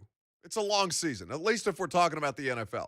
Like, I need Steven Gostkowski to miss the kick against the Pittsburgh Steelers with the Titans' perfect record on the line to not have that game go to overtime. I need that in my life. I need the Tennessee Titans, on occasion, to have a disastrous day when it comes to third down defense so I can try out a new gift that I've been storing for when they botch their third down defense. Bengals game. No, I think Well, actually, I was very, very excited.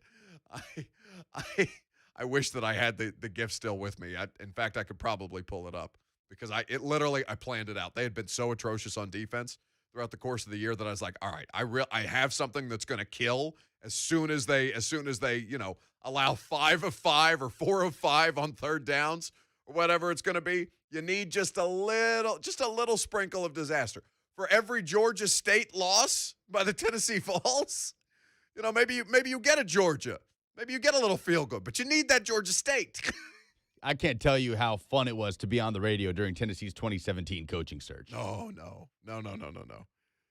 That was too much. It was misery, but it was fun. That was like legislative officials involved with the University of Tennessee, riots in the street, people giving out the athletic director's phone number. Can always be worse, people.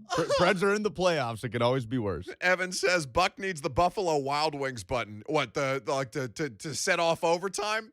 No, yeah, but that's to prolong the game. I'm trying to cause problems.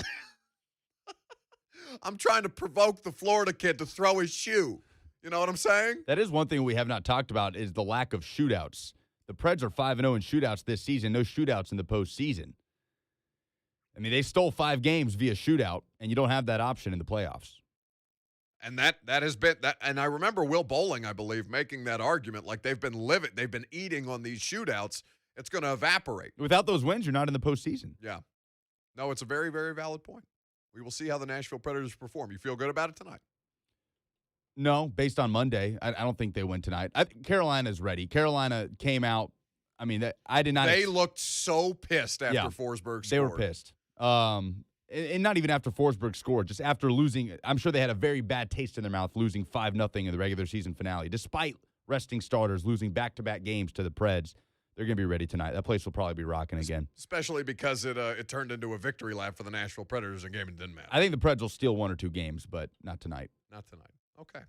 Well, Bam has been waiting patiently. Will Compton is coming up next as well. Your phone calls and the Titans. They are going to Tampa Bay for at least a few days of training camp this year. We'll talk about that more on the other side. I'm Buck Reising, 104.5 The Zone. The 3HL. Yeah, we're not really down with the hip computer lingo.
Titans in Falls football. 104.5 The Zone.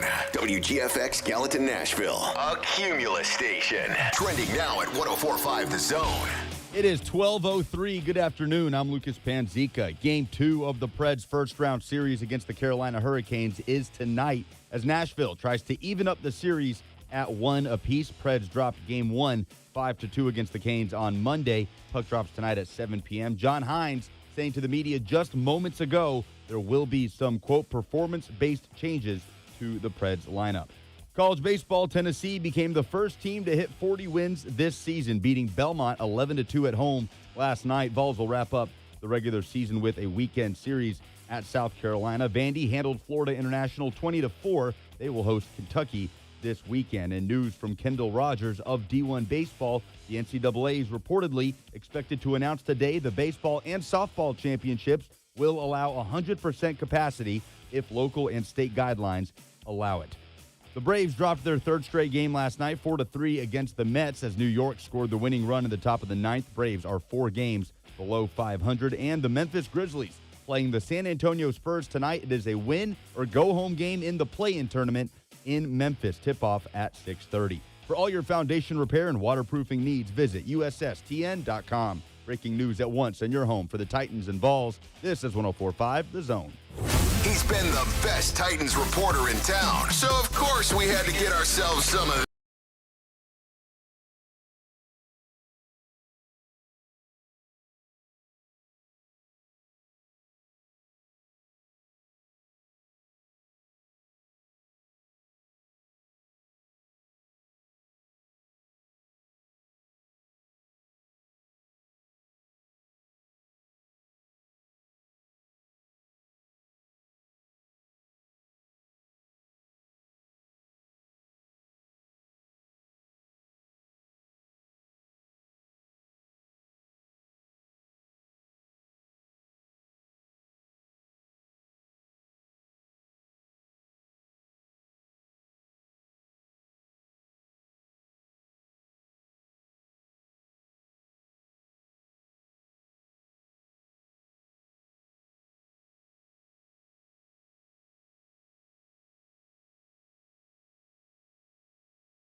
of that postseason, because the Titans in New England, Brady as a wild card, they were a pretty tough. They were a pretty tough in at that point. They had really labored all year long. The Patriots, you're saying? The Patriots. I remember that regular season ending with them blowing the bye in the last week against the Dolphins. Well, yeah, because they had the what was it? The kick six. Is that no? The kick six is Auburn and Alabama. Yeah. They had some. They called it something gimmicky, Miami Miracle, whatever it was. Well, I don't think that was that season because that was Ryan Tannehill on the Dolphins when that happened. Are you sure? Yeah, that was definitely Ryan Tannehill when that happened. Kenyon Drake scored the touchdown, beating out Gronk. Okay. Into the end zone. Oh, maybe I think that was 2 or 3 years ago. So who did the Patriots? The Patriots lose to? blew their regular season finale against the Dolphins that year to give up the bye. They were always going to host, but they had the bye if they had just beaten the Dolphins at home. Who was the quarterback for the Dolphins? Not Fitzpatrick.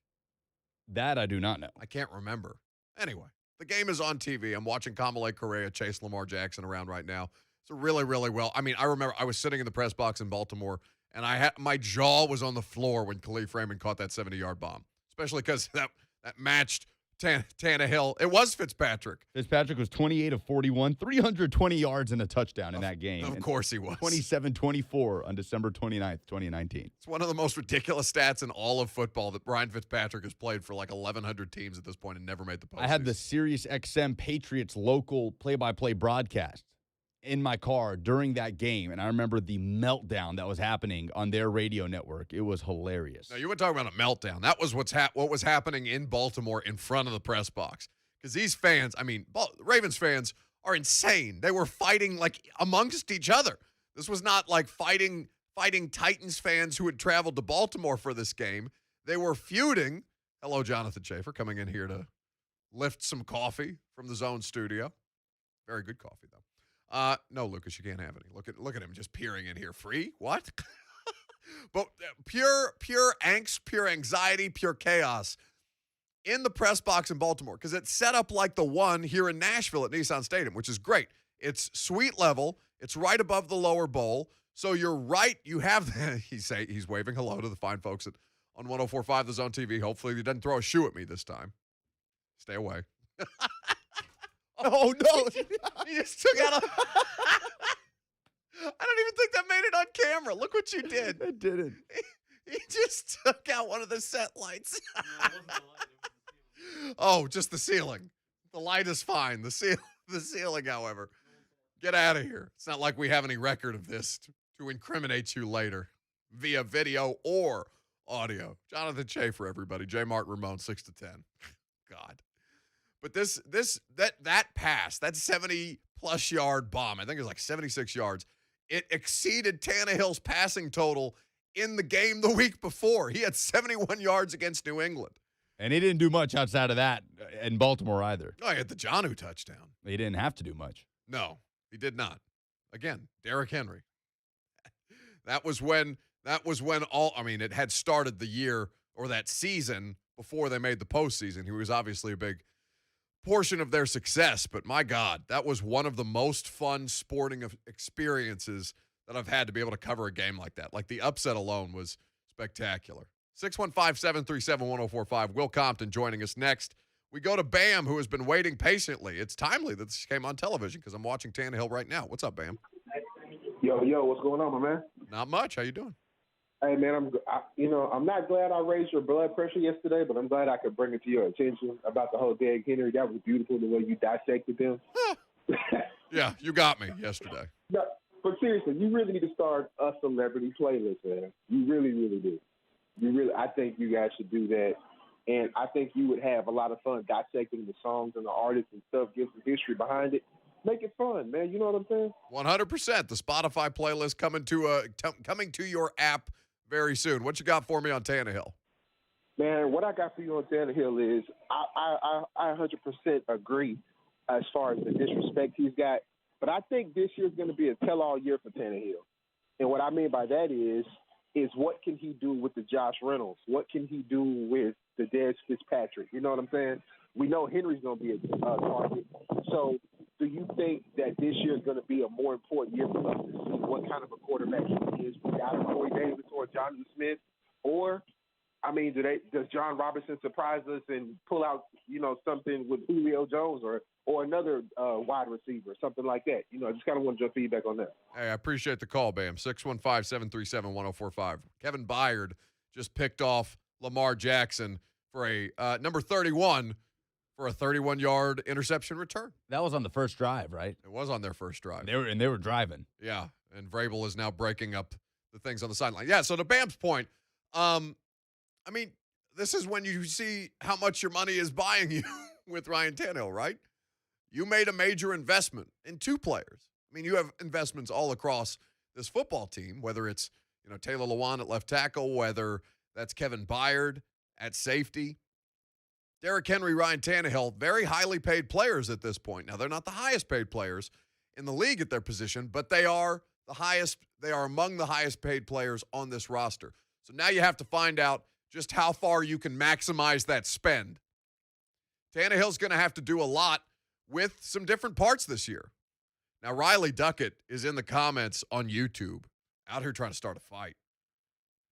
He says Derrick Henry is overrated, but he's got a Chiefs Mahomes profile picture in the comment on his profile on YouTube. So I think he's just out here trolling. That proves what an ignoramus you are. Get off our show. Thank you, Bruce.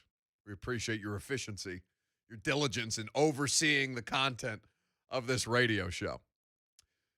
But something that we have not yet talked about is the Titans. Bruce Arians was on a Pewter Report podcast, the head coach of the Tampa Bay Buccaneers, Super Bowl champions, Tom Brady's current team. And Bruce Arians, I don't know if he let it slip or was just, he was asked a question and he answered honestly, which is fortunate that Bruce Arians is comfortable letting information fly like that. I'm sure much to the chagrin of his PR staff. But regardless, Titans are going to have a week in Tampa Bay.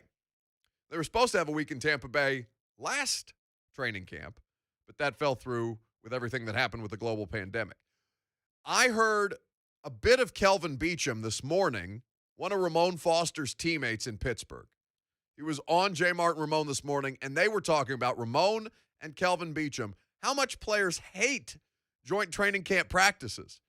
And it's timely that we have a player who has been through joint training camp practices coming up next. Will Compton for his weekly segment, Bussin' with Buck. We're going to get into that. He also had Mike Chandler on today's episode. The new episodes of Bussin' with the Boys come out every Wednesday. Mike Chandler from MMA took a tough loss over the weekend, but the next day went on the bus to record with them. Battered, bruised, all of it. The interview, one of the most inspiring that I have ever heard. These people are insane. It's human cockfighting is what MMA is. Like the idea that this is, we're talking about blood sport and hockey. No, this is actual blood sport. I get squeamish watching it. But to hear the mindset of somebody like that, not just after a win, but after a loss, I thought was an incredibly insightful conversation and something that we'll get into with Will Compton coming up next. I'm Buck Reising. It's 104.5 The Zone. Your Nashville Predators are in the Stanley Cup playoffs. And Nashville's first chance to react after every game with Will Bowling on 104.5 The Zone TV. This is your home for the best Predators playoff coverage. 104.5 The Zone. We should probably clarify that it's not just Will Bowling. It's Lucas Panzica, too. I'm out here having to start a fight. But that's okay. You don't have to start a fight. All you got to do is go download the DraftKings Sportsbook app because it's playoff time. Big stakes, bigger promotions. It's time to hammer the over and score some cash. DraftKings Sportsbook is giving you a chance to lower the over-under on the Mavericks and the Clippers game. All players who place a bet on the featured basketball game will have a hand in lowering the over-under on that game. That's right. For every 1,500 players who bet the over on the select game, the over-under will drop by 1 point. The best part is that even as the line lowers, the odds remain at even money. So you can double your money simply by hammering the over. So download the top-rated DraftKings Sportsbook app now.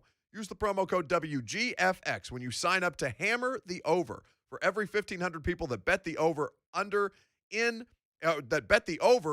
the Clips and Mavs game, the line will decrease by 1 point. Yes, this is your chance to improve the odds of the over hitting. So tell your friends and your family it's a team effort. Hammer the over and improve your odds of doubling your money with promo code WGFX for a limited time only at DraftKings Sportsbook. Must be 21 years or older and present in Tennessee to bet. Restrictions apply. Max $25 wager, one per customer. Offer ends 5/23/21. See DraftKings.com/sportsbook for details. If you or someone you know has a gambling problem and wants help, call or text the Tennessee Red Line, 1-800-889-9789.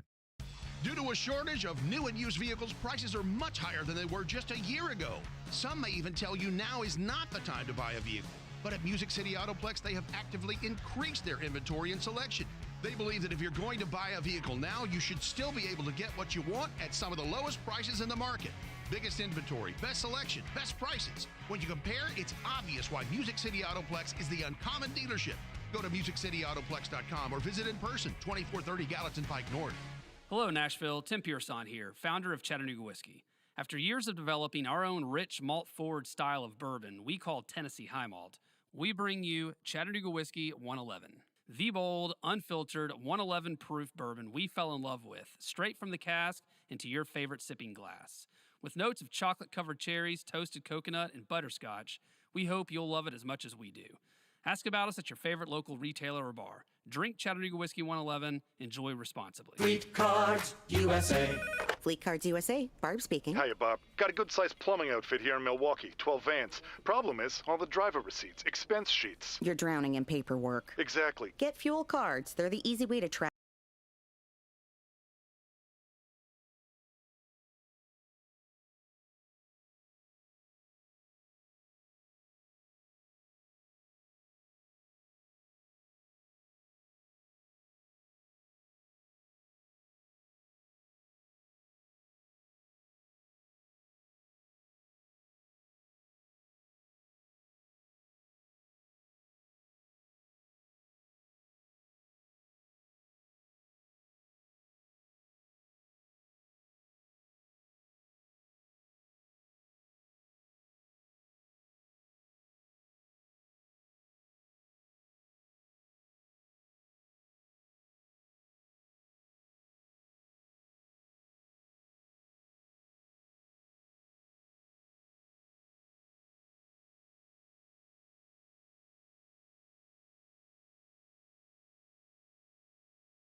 Listen. Shout out to our new sponsor.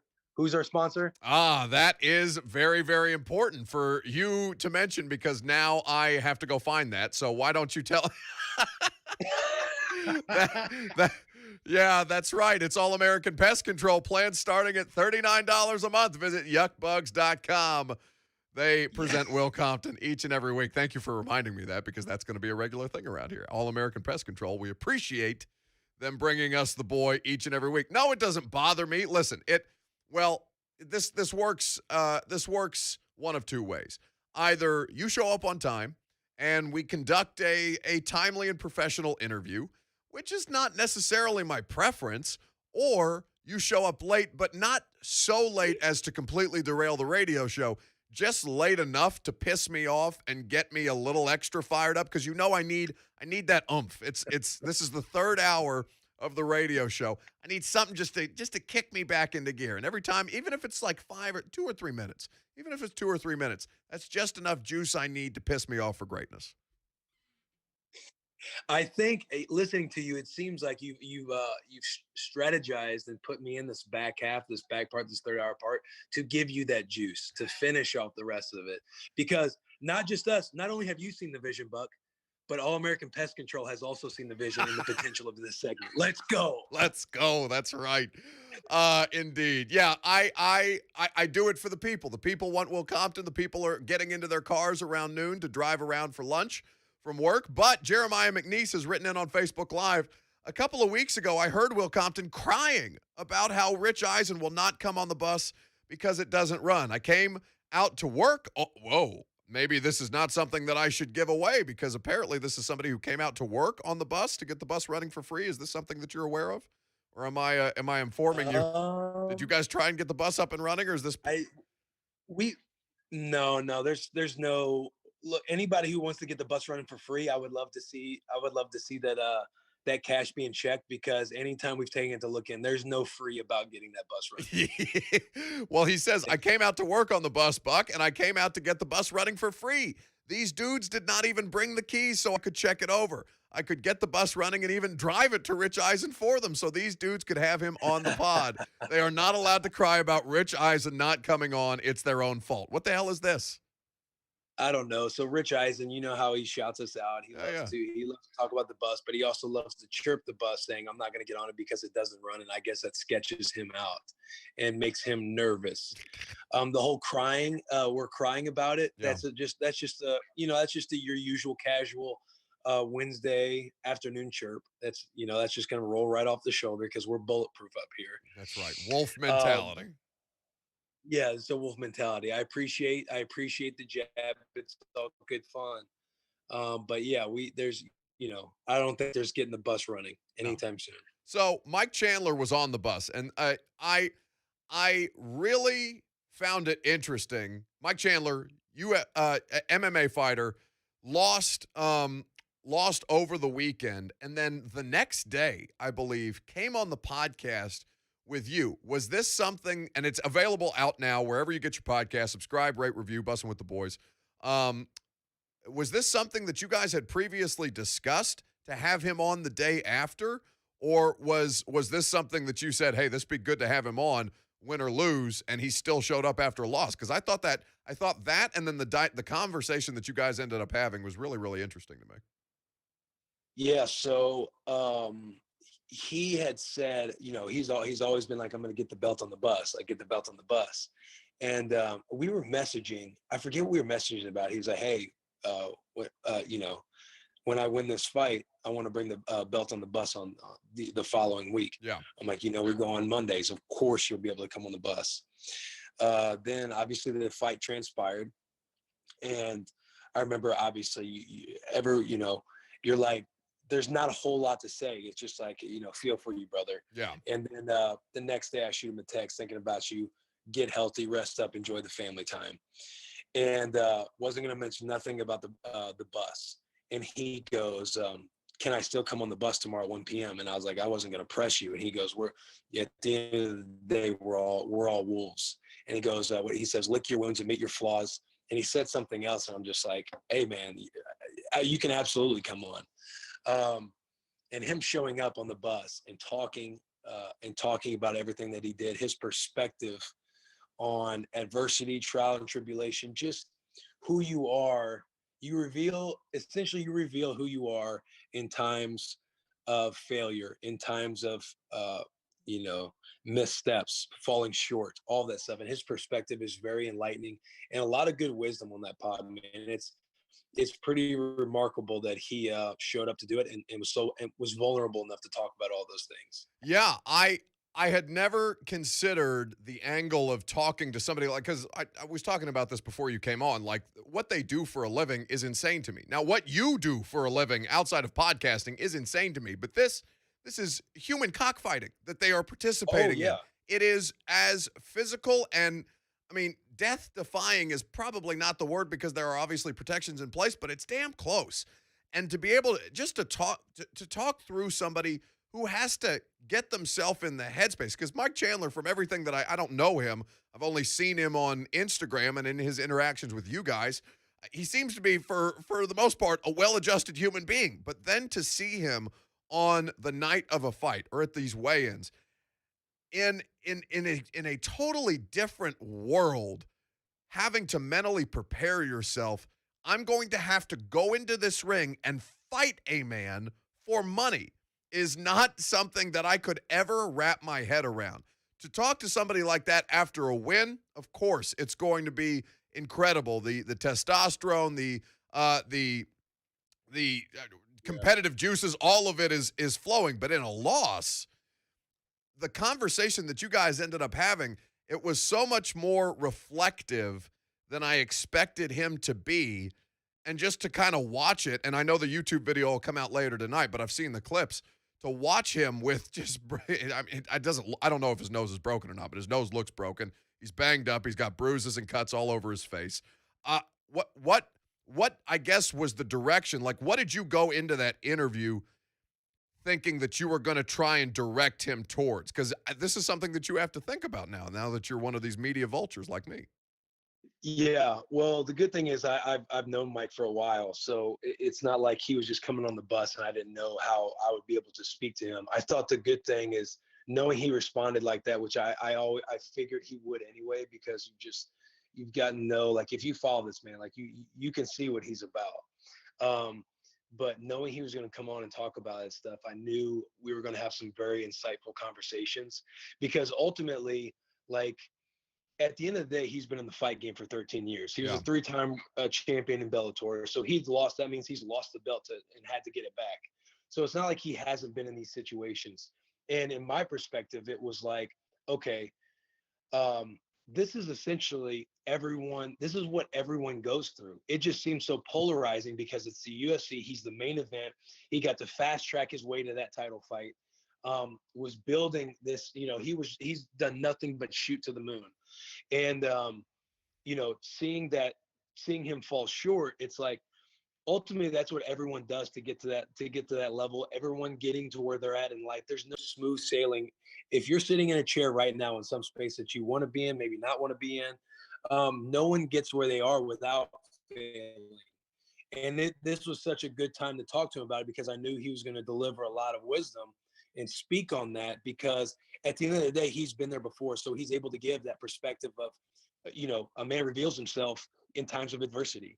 And we essentially got to talk in depth about all those things, because I'm sitting there thinking, like, man, if I had just gotten knocked out, and obviously, you're fuzzy, you become memes. We're in this generation of memes and this and the internet and just instant, like, you end up Jorge Masvidal, where you talk all week about somebody who you're fighting has soft punches, and then he knocks you out with one of the hardest punches to the jaw that I've ever seen, real quick. Absolutely. And it's so you're just in such a fast-paced world of, like, making comments and doing all this stuff, and to imagine, like, being knocked out and then showing up to do something and having that much, again, just vulnerability to talk about it, and just his thinking on it all, his mentality about it was just he's like a champion in his own right with that. Because I could, like, we do it for football, right? Yeah. Like, you go through, if you go through a bad loss, the next couple of days, like, it's obviously going to suck, either talking to media, talking to whoever. So I'm sitting there like, if I just lost or failed, miserably at something, not miserably, he didn't fail miserably, but I'm just thinking in my head, if I had failed something that was huge, that I was so clear that I was going to win, that I had did this, did that for, and this is a team sport. Like, you're not really necessarily going to be caught doing anything media related like that on a team, in a team sport like that. Yeah. And he's in an individual sport. So it's like the microscope's on you even more. So for him to talk that openly about everything and have that attitude about it is inspiring. I mean, he's the man. I think very highly of Mike Chandler. Will Compton of Bussin' with the Boys here with us on 104.5 The Zone @ Will Compton. The episode with Mike Chandler available now wherever it is you get your podcast. Subscribe, rate, review, unsubscribe, resubscribe, the whole deal. That's how you get it done. With just from a football standpoint, you have had to go, and I'm not comparing your situations because they are not totally parallel, but and we've talked about the mindset of an undrafted player before, and how those opportunities kind of shape you in those moments to where maybe you are not the most, compared to otherworldly athletes that you're competing against, maybe you are not the top of the athletic scale, or maybe you don't have the physical gifts of other people, so you're going to have to find other ways to compensate and make yourself an asset. For you, it was the football knowledge and the understanding of where you have to be and how to execute and how to kind of make up for things that may come easier to other players. I'm trying to find a polite way to call you less athletic than the other guys that you're playing against. But it's all good, dude. But when you talk about those moments of not complete and utter failure, like you corrected yourself, what is a moment like that for you in your career? Because you have been on 3 teams now over the course of your career. Started out as an undrafted in Washington, played there for several years, ended up here with the Titans. Vegas, Titan, or I guess at the top, Oakland at the time, then Titans again. Has there been a moment in your career where you've experienced a low like that you've had to go through that kind of mental processing that we're talking about with Chandler? Yeah, I mean, look, you think back on all these moments that have kind of like, things that I've persevered through and things that you can just think back on. I mean, a lot of stuff it comes down to feeling embarrassed in front of people, right? So if you think about feeling embarrassed or feeling vulnerable, I can think back to times of not being a combine invite, going undrafted, getting cut the first time and being in that shuttle bus with several other guys, and you're driving and being like, hey, but we got good news, you're on practice squad. Getting cut elsewhere. Like getting released from the Saints, like sitting on the couch for a couch. Oh, I forgot you were a Saint for a hot second. Right? And you roll your ankle and you get released, and everyone thinks you get cut, but it's like you can create all these things in your head. But there's all these moments of ups and downs, sitting there thinking like you're going to have a shot to play and create something of yourself in the 1 year in 2018 with the Titans, and then you watch Rashawn get drafted in the first round. Like, there's so many things looking bad on a play and people just speaking to that play, missing tackles on Ezekiel Elliott back to back on a Thanksgiving game. Like, there's all these moments that you sit there and you feel like you let people down because you didn't make it. And you have to quickly get over the fact that ultimately nobody cares. And your quick 24 hours might be happening, but once you get to the other side and another day goes by, like no one cares about what's going on with you.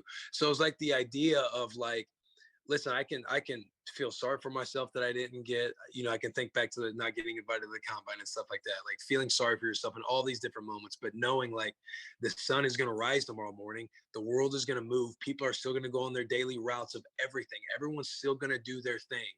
And it's, what are you going to do when you wake up? Because ultimately those next decisions are what's going to define the next day and then the next day. Because if you are all sad and you live in that negative headspace, like it's just going to create these next decisions that you make that are going to continue to spiral you down. But if you realize that the situation isn't as serious as you seem, and it's a learning experience, and you see it as you have to make decisions and put one step in front of the other. Like that's when you come out and figure out who you are as a human being. And it's all those moments. And this is like a moment for him because it seems huge because it's the UFC 262 fighting for the belt. But at the end of the day, you fell short. So how do you handle those shortcomings? And I think he talks about it very well in this episode. How the hell did this turn into daily affirmations with Will Compton? Like this took a motivational turn that I was not prepared for. Hey, yeah, Buck. Hey, how's that weight coming, by the way? What are you doing? What are you doing? I look great, by the way. Thank you. Thank you very much. If you've lost if you started to shed some pounds, like that's a good thing. I was going to compliment you. I'm checking in. What do you mean if? You're looking at me on camera. You can't tell? I mean, it's camera. You're from the chest up. I can't really see what's going on down there. But we talked at Tin Roof. I said we'd be accountability buddies. So I'm just checking in with you right now. And since we're on this motivational kick, I just want to check in, see where my boy's mental's at. How's that? Well, my mental was a lot better before you outed me on live radio to where I have to defend my lack of weight loss over the last couple of weeks. But I have been doing good because I got a wedding I got to go to this weekend. I've got to shove myself into a suit for the first time since football season. It's been a minute. So anyway, Will Compton of Bussin' with the Boys here with us on 104.5 The Zone. We have a former NFL player on this radio station, Ramon Foster, played for the Steelers for 11 years. Had Kelvin Beachum on his radio show this morning before I came on, and they're talking about joint training camp practices because the Titans are going to Tampa. Why do they suck? They suck for a few different reasons. They suck because the coaches are way more amped up about it than the players are. Players, they're trying to feel out what's going on. Hey, what's the deal, boys? Like, are we buying into what our coaches are saying? Do we need to try and kill each other right now? But it's just because one team, they do their own sets of drills. We do our own set of drills. Sometimes you don't necessarily know what you're going to be getting into. There's a lot of good competitive drills, though. I know, like when they do the one-on-ones, like with the Titans a couple of years ago, it was against Tampa Bay. But when we do all those one-on-one drills where, you got the crowd out there on Saturday, I believe it was, and you're doing, special teams, punt pro, you're doing coverage drills one-on-one. Those get a little, I enjoy those because it shows that competitive side of everybody. But as far as like individual and doing like all the blitz periods and everything else, like it's just kind of like whatever. The team periods are fun just because you can start to break down a different team other than your own all the time, but you only got a couple days to do it. And then you can kind of see what might be coming in preseason if the coach kind of stays true to what they were running against you guys all week. I am going to be miserable in Tampa Bay for a week in the middle of August, and I'm not even going to be doing anything. I'm just going to be standing there with a notebook and my phone trying to keep tabs. So the boys are going to Tampa Bay. They're going down to Tampa Bay, the defending Super Bowl champions and Tommy. That's who they're going to hang out with for a week. I love it. At least they get to go to Florida. But the crappy part, I almost cursed. The crappy part about that is it's in Florida in August. Yeah, it's not going to be ideal. Maybe that's another reason that joint practice blows.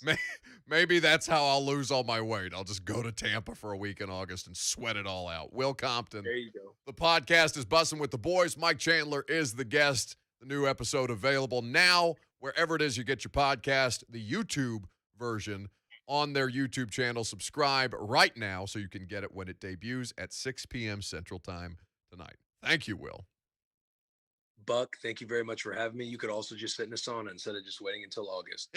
Thank you. This fat shaming session presented to you by All American Pest Control. Plan starting at $39 a month. Visit yuckbugs.com. Get the hell out of my Zoom. Hey, shout out All American Pest Control. Let's go to break. Feeding your curiosity from all the food groups. Phone, smart speaker, radio, and now Twitch. It's 104.5 The Zone TV. Watch now. 1045thezone.com. In business, it's never just another day. Every day is the day.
Actually, what is the latest on the Don Davenport versus me poll? What is the latest on that? Well, it's not good for you. I know that.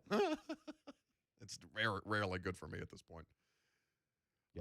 So we'll play for that. We'll play for you the audio because we started the show with this, and we told you that you would need to come back to hear the results of the poll because there is an inter-show feud going on. It's Ron Slay, apparently, versus Ramon Foster because this Titans-garbed monkey that's in the studio is apparently set in a specific position to appease Ron Slay. But Ramon Foster, who sits in the same seat in the morning as Ron Slay does in the afternoon, is, the Dawn audio that we talked about earlier. I know that was just in my ear, but I'm doing this on the fly.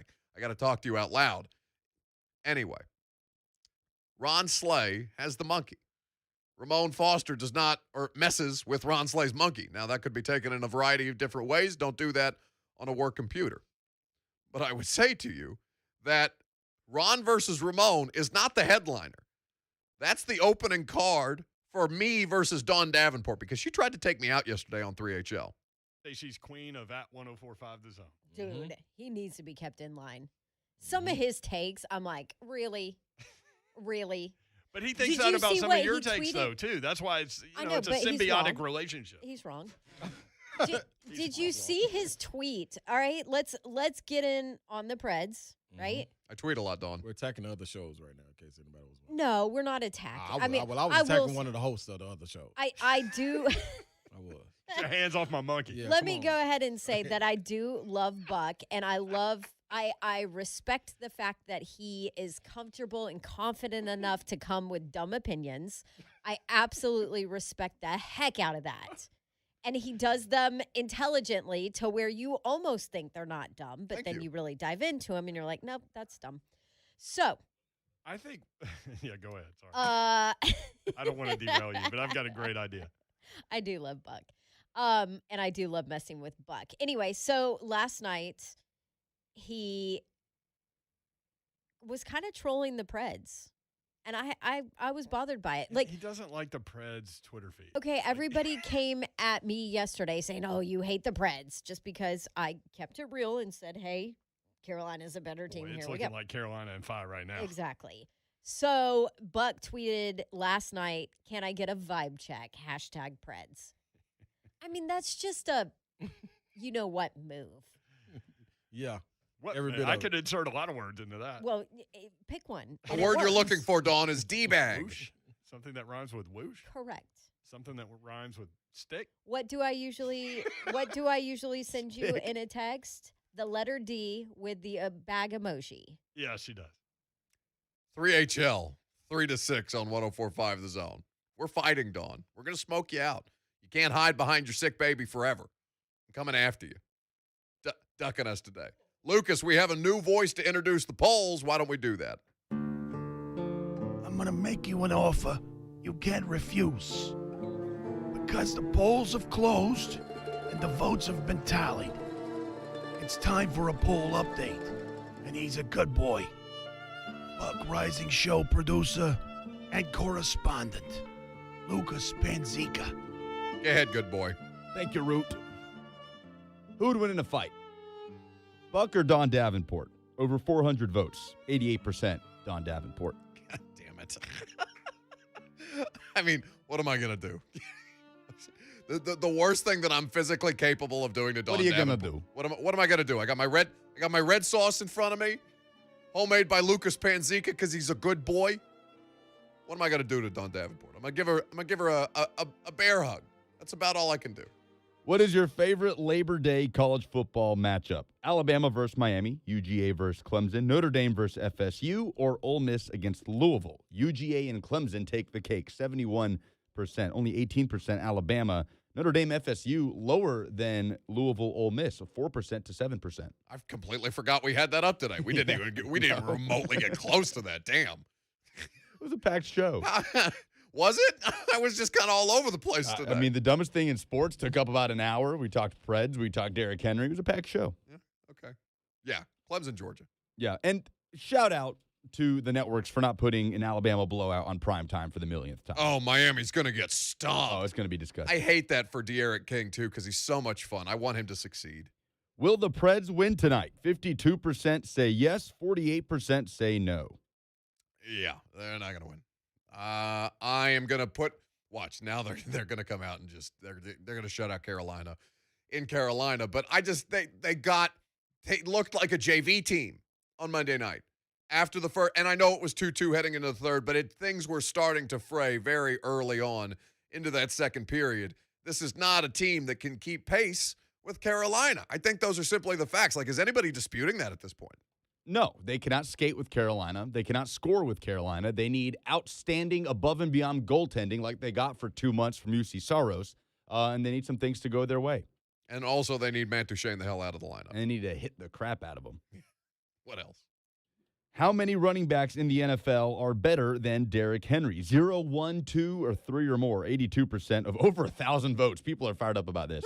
This is like 3 hours and 1,000 votes. 82% say 0, 9% say 1, 6% say 2, and 3%. So what is 3% of 1,000? Oh, don't ask me to do math 300? right now. I was so checked out. Is that idiotic? I mean, 300, right? That sounds right.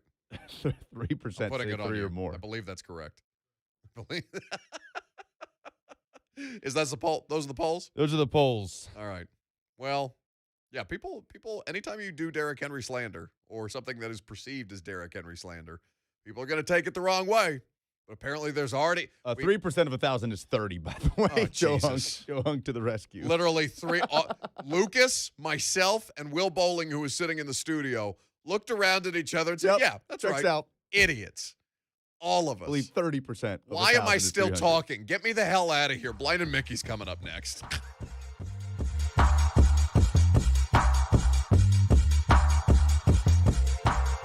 J-Mart and Ramon. That's really all we need to say. That's okay.